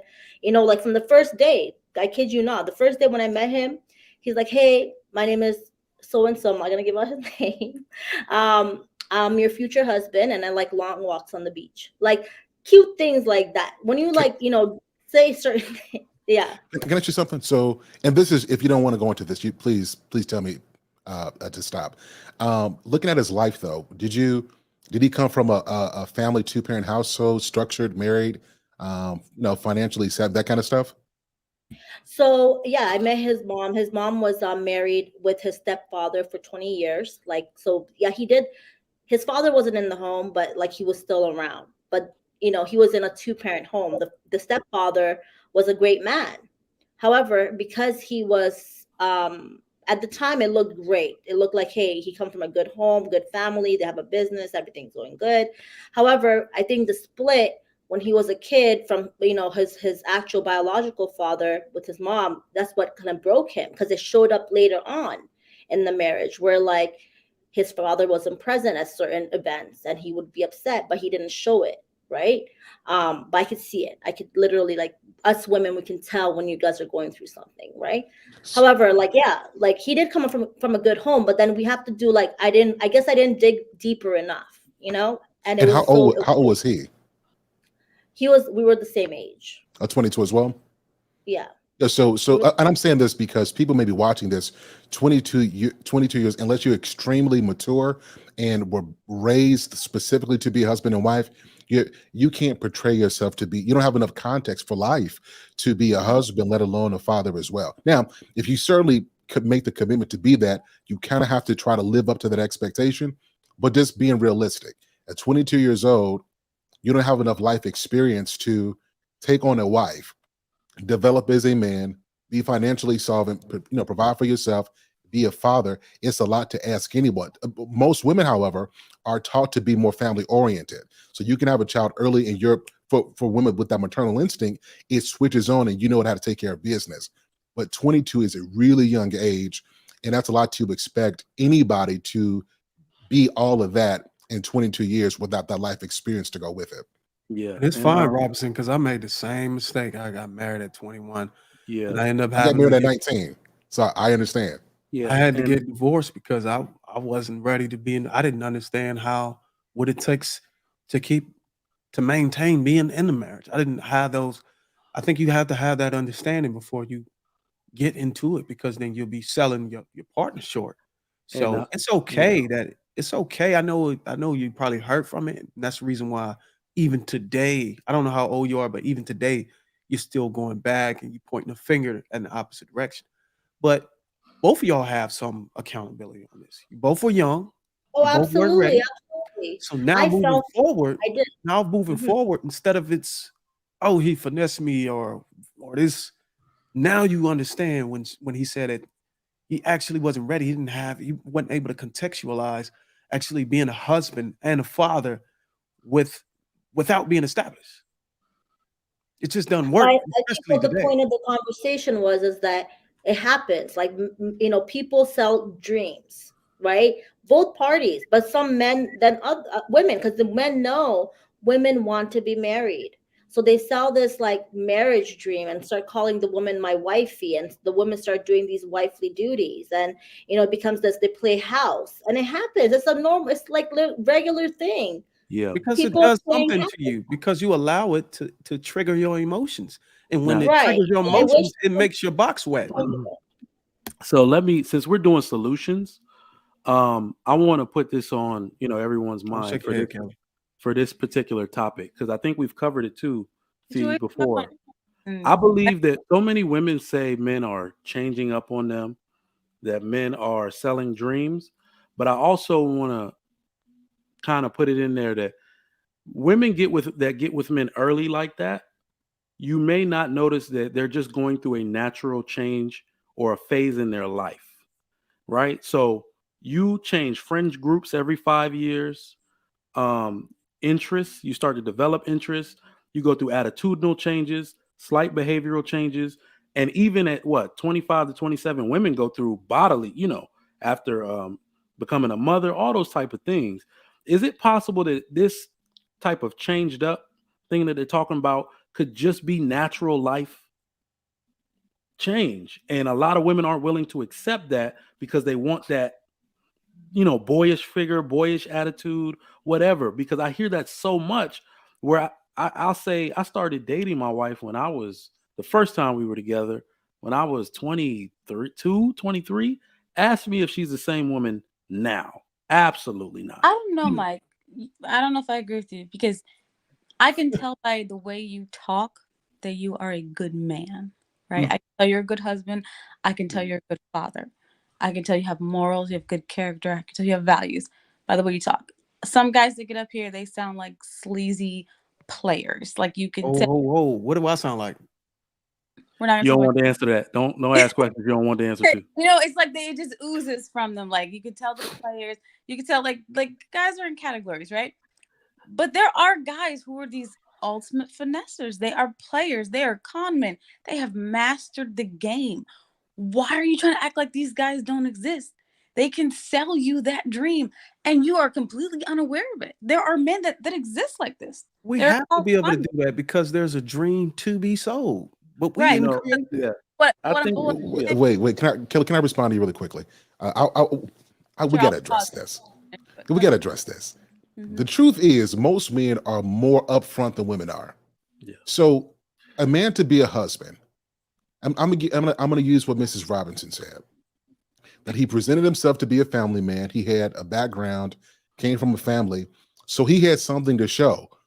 There's no guarantee you're going to be a good wife. We're marrying you off the potential that you might be. We don't know if you're going to be a good mother. We're marrying you on the potential that you might be. We don't know if you're going to be cooking and cleaning and go to the gym. We're marrying you on the possibility that you might be. So the truth is, when it comes to the dynamics of relationships, most men aren't selling the dreams. Most women are. And we end up marrying a woman. And this is why we get red pill later on in life. Well, Because we believe the dream.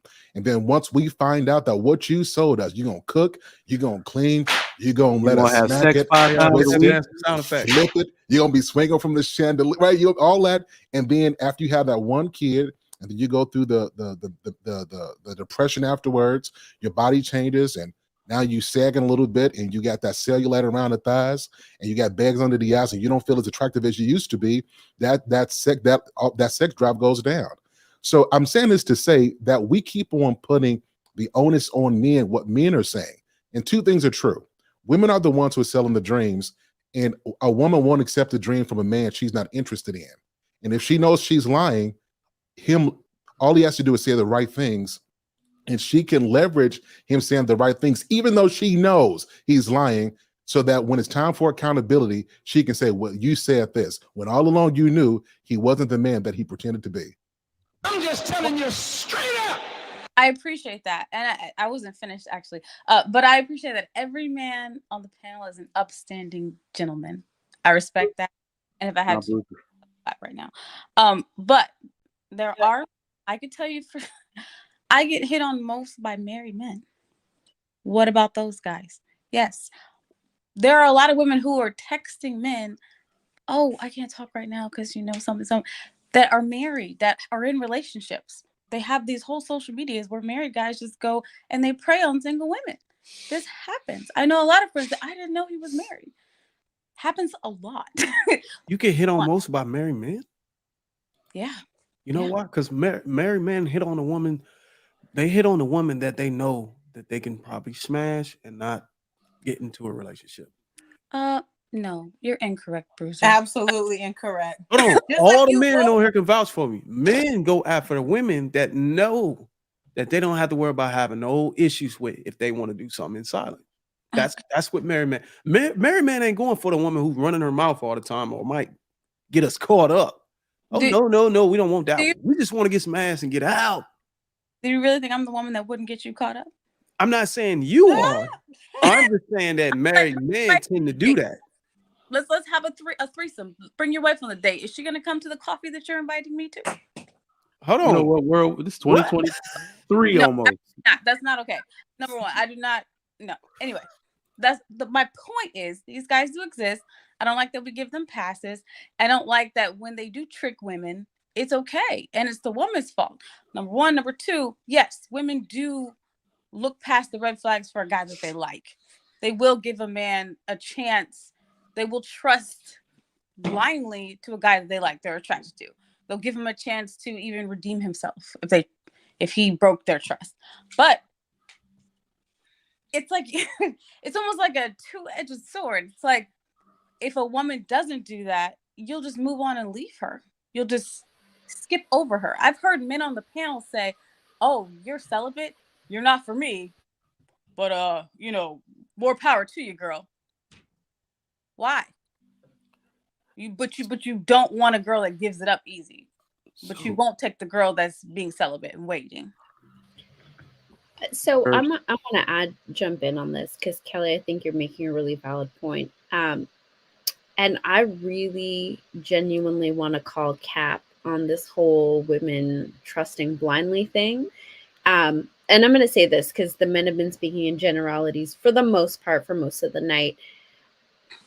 At the end of the day, if women really did trust blindly, there would not be so many men crying about submission and wanting their women to submit and thinking that women are not being submissive enough because submission requires trust. And but submission is not restricted to how you trust. I believe if women didn't trust blindly, we would have a very low single motherhood rate. I want to come back to that point. That sounds like a good point, and I hear what you're saying. This is no, it's women lied. You said you would submit, and then when we got in there and we paid the bills and we did what we said we were going to do, you said you would be this nice, sweet, feminine, submissive woman, and you lied to us. So men are angry not because you not because of what he did. You sold him a dream and told him you were going to be this kind of woman. And then you turned out not to be, and men are responding to that. Are they on their wives? So wait, so it's okay for the men. It's okay for the men to be angry about being sold a dream, but a woman needs to take accountability for buying the dream if she sold a dream. I'm not. Can someone maybe clarify? No, men don't complain about being sold a dream. There's a reason the saying goes when when we say I do, she says I don't. Like men just literally live with that, love the woman anyway, take care of the children and all of that. Like that's a real thing. We just don't complain the way women do.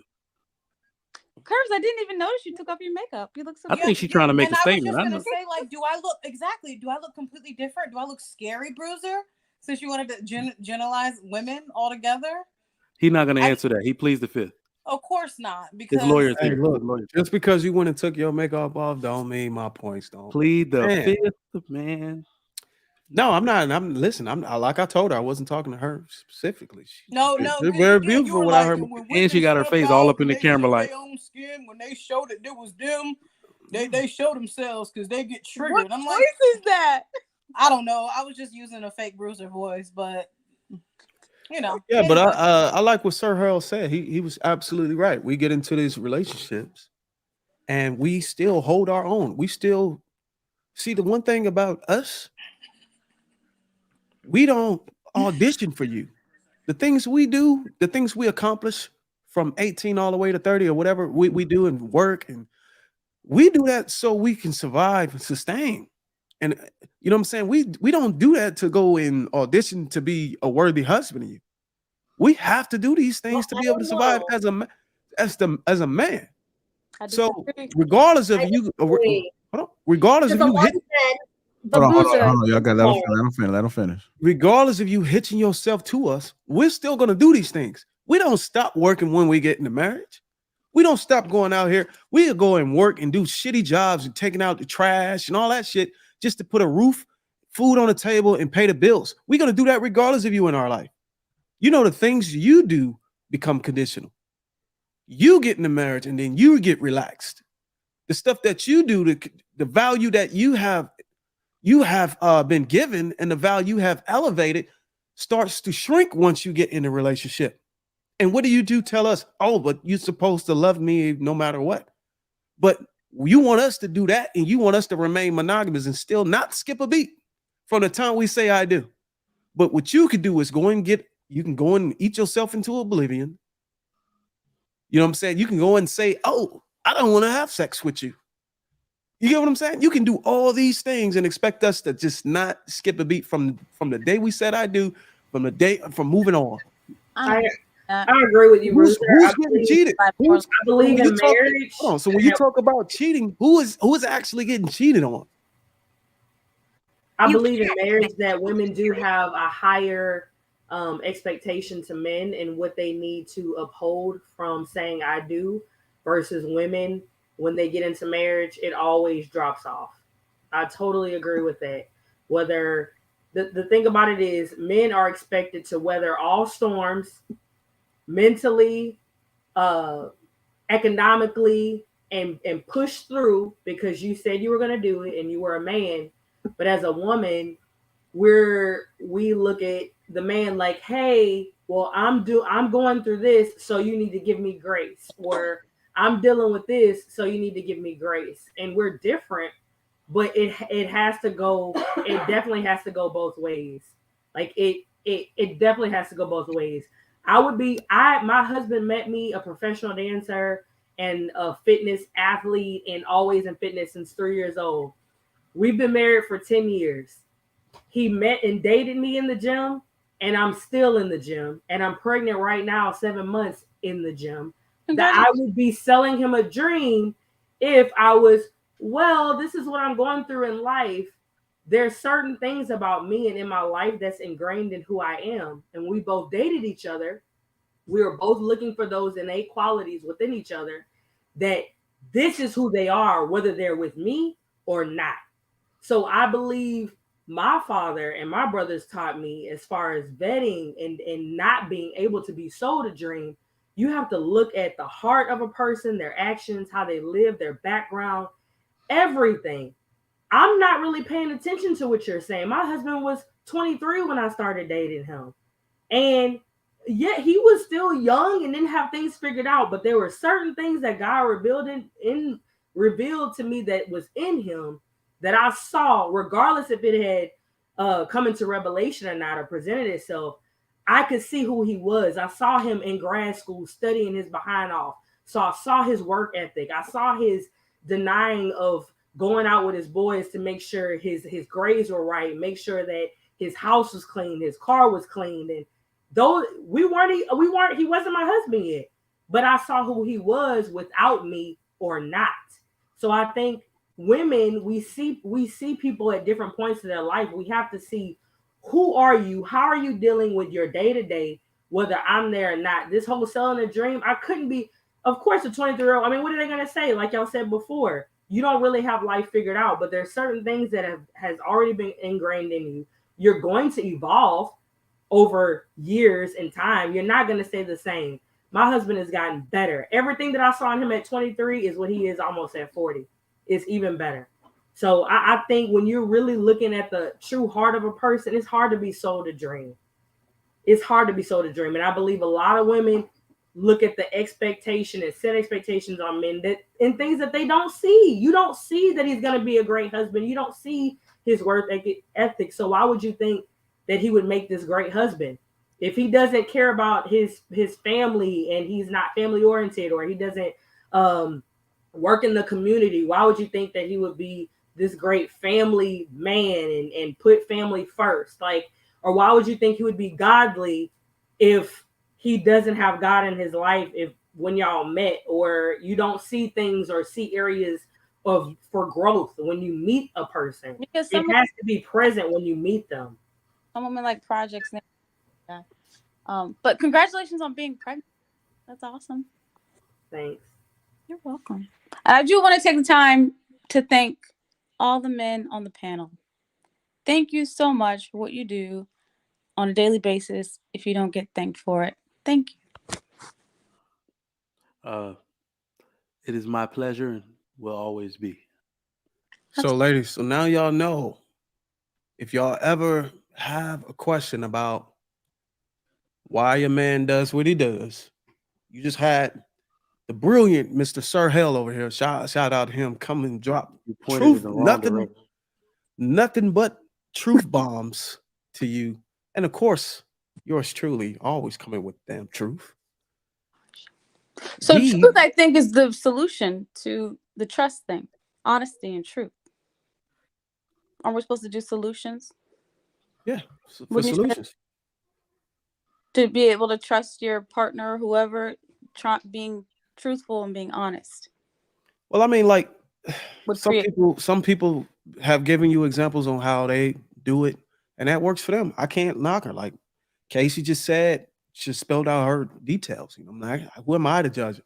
You know, she's proven, you know what I'm saying? She's still doing the things that a lot of women, you know what, most women won't do when they get in relationships, because I don't know what it is. I think it's some sort of, I don't know if it's a religious thing or something that parents told them that once they get married, that it's sealed forever, and you don't have to live up to the woman that you were before or anything like that.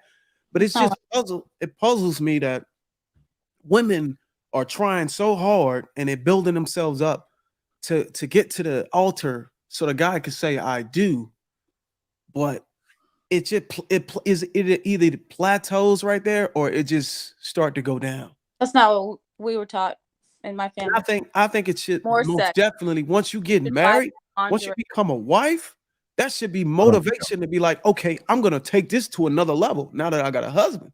But it's more like, I done made it up here across the finish line. I can just relax now. Yeah, but a lot of people do that. I'm surprised you say that, because it was like complete opposite for me. For me, yeah. I mean, I went to the gym more. I wanted to take him to the gym. He was too tired from work or whatever it may be. You know, sex was like drive was down. Like it's not always women. I mean, that's why Bruiser, like, I think that's why some people may get upset, because you keep bringing up the woman thing, but it's not always that way. Individuals, when they get comfortable in a situation, and I think we're talking about this comfortability and change in the beginning of the conversation. I think what it is, people get comfortable and they don't think change is a bad thing. So you're changing in a bad way, but you can also change in a good way. So not a lot in a marriage, it's not. Yeah, like there's people who bring each other up and they change together in a good, like in upwards, but there's people who literally stays the same. And it has nothing to do with a woman and a man. It could be just an individual who's just lazy to change. Yeah, I got a solution for this. I with hair and abs, Kelly. bald, gets a dad bod. Should I be upset with him because he became complacent? He didn't use the game like he was supposed to. He didn't stay in the gym. He ate more steak. Like, whoa, no, you didn't just do that. I'm not going to even say that. Go ahead, Sir Hale. I know you better drop the bomb. Yeah. So first of all, the solution for all these beautiful ladies on here is to understand that your looks and your value goes down as you get older. A man's value and utility goes up as he gets older. Here's a solution. What you won't do, there's another woman who's training herself to do that. I think what is going on is most men end up letting themselves go. They commit for too long and put up with bad behavior for so long that they keep themselves entangled in something that's not good for them. And once a woman knows that that man can't go anywhere, she'll treat him like anything. Women respect and value a man when she knows that that man has options and that his loyalty and his love and his trust of you is something that's a merit. That means, shout out to I am Casey. I'm gonna, how you met me, I'm in the gym, I'm doing my work, I'm feminine when you met me. Not only am I going to stay that way, I'm going to sustain and get better with time, because I understand you're getting better with time as well. So the solution to all this is understand that what you won't do and what you won't be consistent with, there's another woman who will. And these women ain't playing. Like women, a man will cheat with a woman to sleep with you. A woman will take your man. So stick to what you got going on. Respect your man enough to give him what you said you will do, and don't sell him a dream. Get better with time. And I think that's the solution. Once we have that, and it's some real stuff, I think women will treat their men a lot better, and men will appreciate that. I thought the solution was to the trust question. Can I ask one question? Yeah. You can trust that there's another woman. You can trust there's another. Every Hold on. Go ahead, Curves.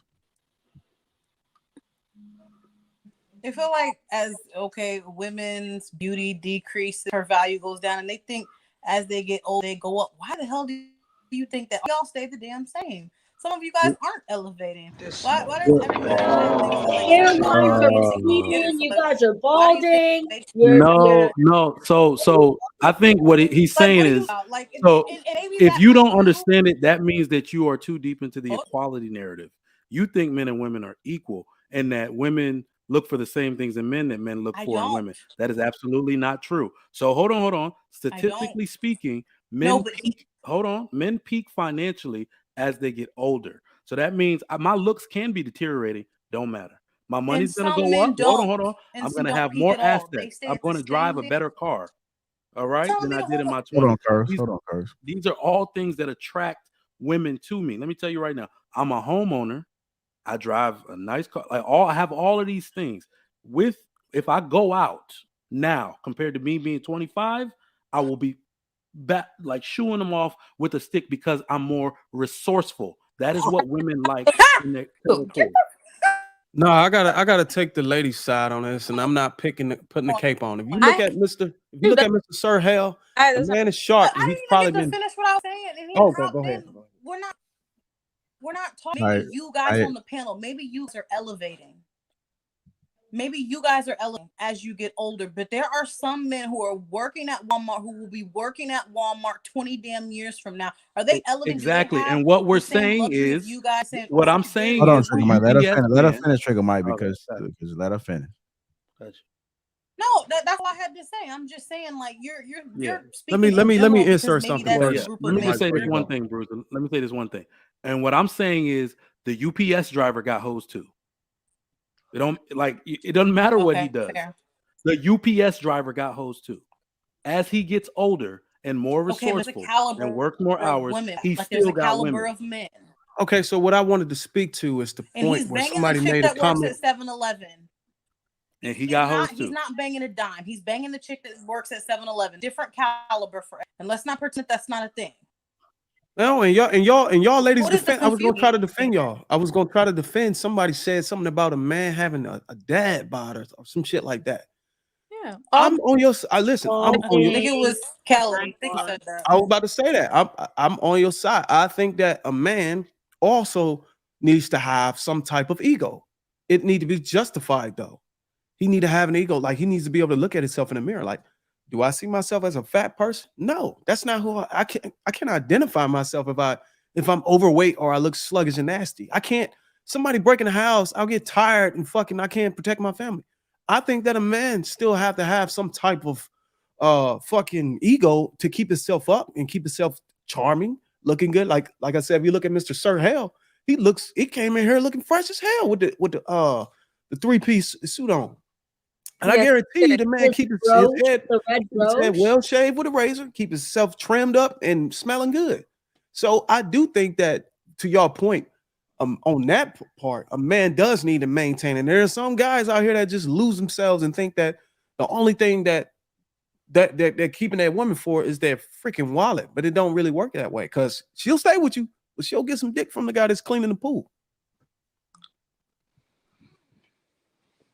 Interesting. So yeah, I did have a solution on the trust thing though. So yeah, I most definitely keep myself looking good and keep it slanging too. Nope, I'm dad bod times 1,000. I don't give a shit. Go ahead, Trigger Mike.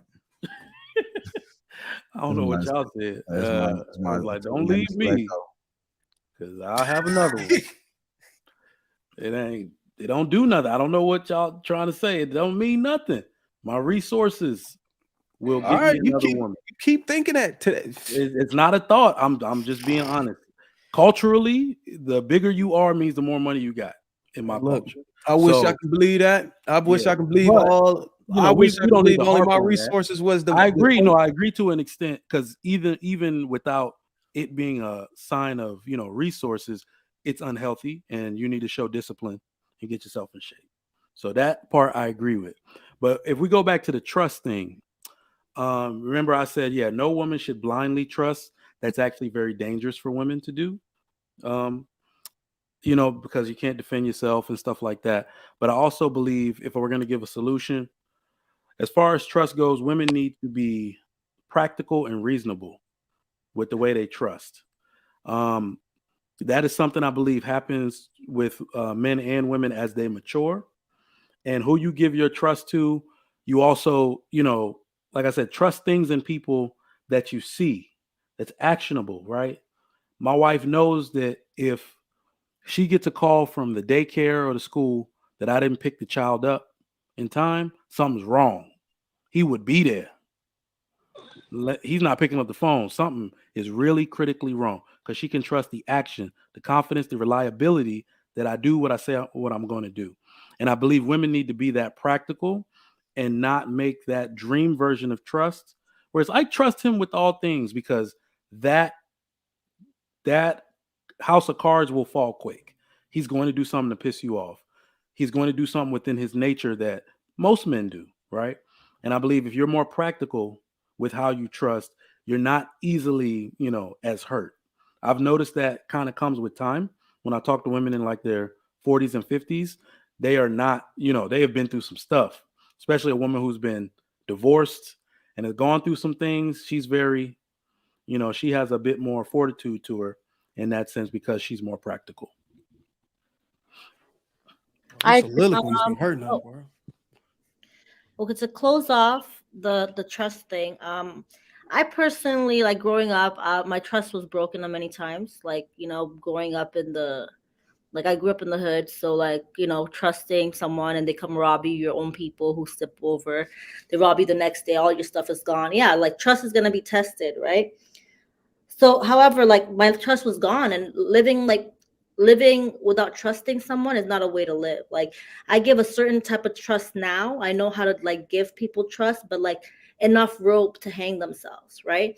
I think it's imperative to give a little, just have that social life. You got to give people a little bit to hold on to, right?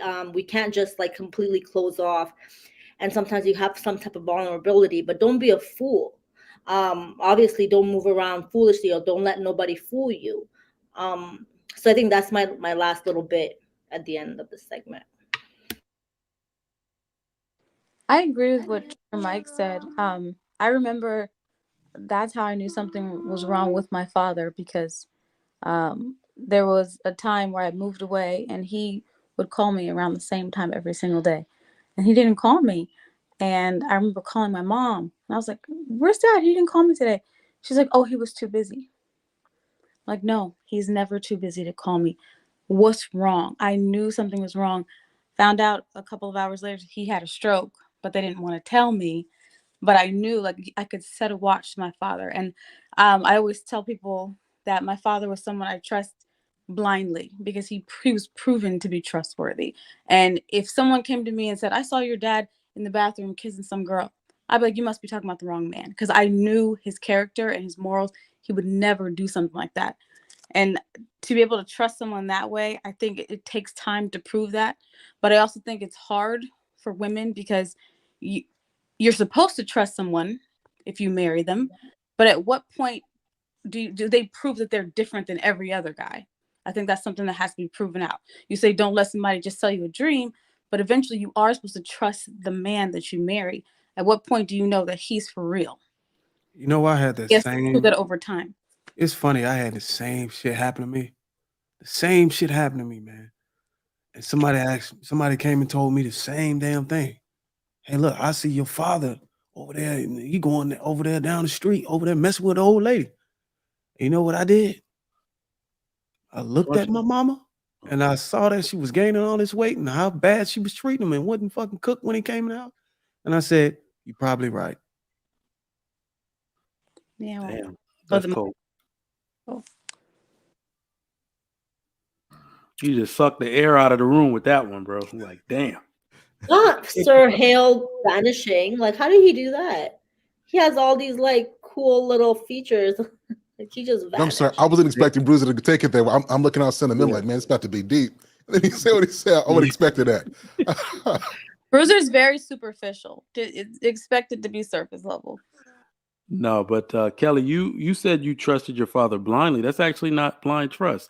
He developed that trust, over time. He showed you. That's what I'm saying. It was developmental to where you can actually swear by his actions and say, nope, those aren't the actions of my father, because throughout his life, he's shown me this is who he is. He's this consistent. Remember, the reasonable, dependable, consistent are all 3 characteristics that men should have to even qualify to talk to you, right? And the way to get around this for most women, because women will say now, how am I supposed to find this in a dating process? So that's a solution. You need to, this is why I say people shouldn't be getting married to people they do not know well. That vetting process shouldn't just be you. You need to meet families early. I met she's my wife now, but girlfriend's mom within 2 months. Let's go take the trip. I need to see where you come from. I need to know your values, everything about you, right? Because it takes time to know somebody in and out, So it's very important that you do that early in a relationship, and I think that's a solution for it. Reasonable, dependable, consistent. If a man doesn't have those 3 characteristics, don't mess with him, and damn sure don't give your body to him, because you're just asking for trouble. I like that, Trigger Mike. Thank you. All right. Well it seems like said. Trigger Mike gonna suck there out the room too. So You have anything on that, Lapeef chair? Huh? I said, do you have anything to add? Closing remarks? I'll tell you about it later. Ooh. Yeah, it's been a great show. Casey, I know it's your first time, and I know you didn't expect it to go on this long. But sometimes we're doing this space as you watch from afar. I know you typically see this happen, so glad to have you bless the platform. Curves. I appreciate it, Lapeef. I appreciate all you guys for having me and talking Yo. to me. I enjoyed the conversation. Okay. My bad. Like I plan on doing like a retreat, something like that, maybe in the near summertime. We'll get a cabin and invite all of you guys to attend. Will there be hot chocolate? So cool. That would be so awesome. We can sit Can by you the fire and sing. Yeah, it's gonna be filmed. I do have I don't want to say too much, man, but it's gonna be epic, man. In Texas? It's gonna be at a secret location. We're gonna have some bungee jumping. If I can't bring my guns, I'm not coming. Hey, look, I'm there. Cabins are in the woods, bro. I'm coming, bro. Yeah, I know what time it is. It's gonna be a like invite only. So Wait, Trigger Mike. Okay, but this actually. Oh, that's his way of saying Trigger Mike. You ain't invited. No. I'm just saying no. Is that why his name is Trigger Mike? No, he's might come with all his guns. Well, he's a firearm instructor, so in case there are bears. Yeah, like we might have a little activity or something with Trigger Mike and his guns. So we might have to. Yeah, you gotta sound wavy. Wait, Trigger, I got some questions. You know what? I'll hit you up later time. Bet. That sounded weird. We're gonna have an activity with Trigger Mike and his guns. Yeah. Uh-oh. Sound weird if he's an instructor. What the Subliminal. fuck are you talking about, yo? No, I'm just talking about putting an apple on your head and say, "Don't move." You know. Whoa, no. No. It was a joke, man. It was a joke, man. I guess you I guys. know. It's not that much trust. Not that I'm much just saying, trust. you said cabin, like, you know, all the time people out here be like, well, yeah, let's go get a cabin. I'll be like, you know, but I'm afraid to go out. So basically, if a bunch of my white homeboys said, let's go out in the woods, they live, you know, they know what to do out there.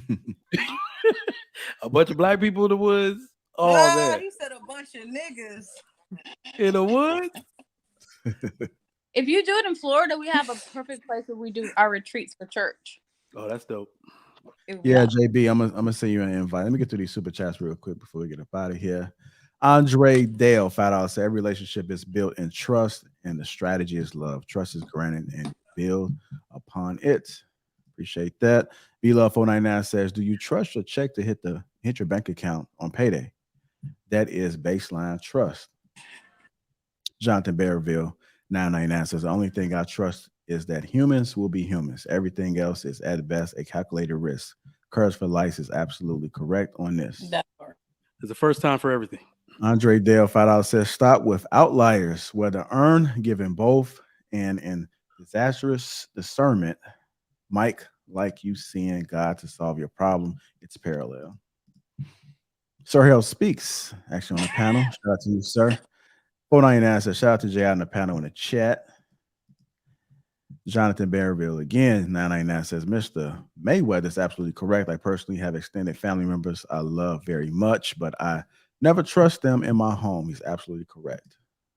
Be like that sometimes. Andre Dale, $5 says, no one in here has a relationship, marriage, or friend that has never violated. If not, check your discernment. My 5 is 100% solid. 20 to 35 years in, never. Congo English 999 says, don't trust a person that is biased in their journey, unconditional traumas. JB again 99 says, why are women this game goofy? Men giving lustful attention to certain types of women. It's not the respectful type of attention. Are y'all really this clueless? JB again 499 says, mua, mua, mua, I love you, baby. Is that what JR we doing? Kelly spill the beans. Congo English $20 says, JR, great subject, boss. JB99 said, that's why it's harder for men to file for divorce. It's also why so many men are in sexless marriages. Men tend to just accept the results they get. That's a literal fact backed by data. Another one came in. Uncle Stepdaddy 499. I hope these women find the love they seek because Jesus, I believe that some of them tolerate. Shout out to Precious in the chat. I see you. Sean Gates, I see you, brother. Being on your best behavior tonight. Hink in the basement. I see you, Green Gang. Excellent show. Make sure you guys follow. What else we got in the chat? Jordan Laundry, I see you, sir. Appreciate you. Thank everybody for watching. Who's the hot dog coach? Boy, we got to troubleshoot this one. She came back in the back.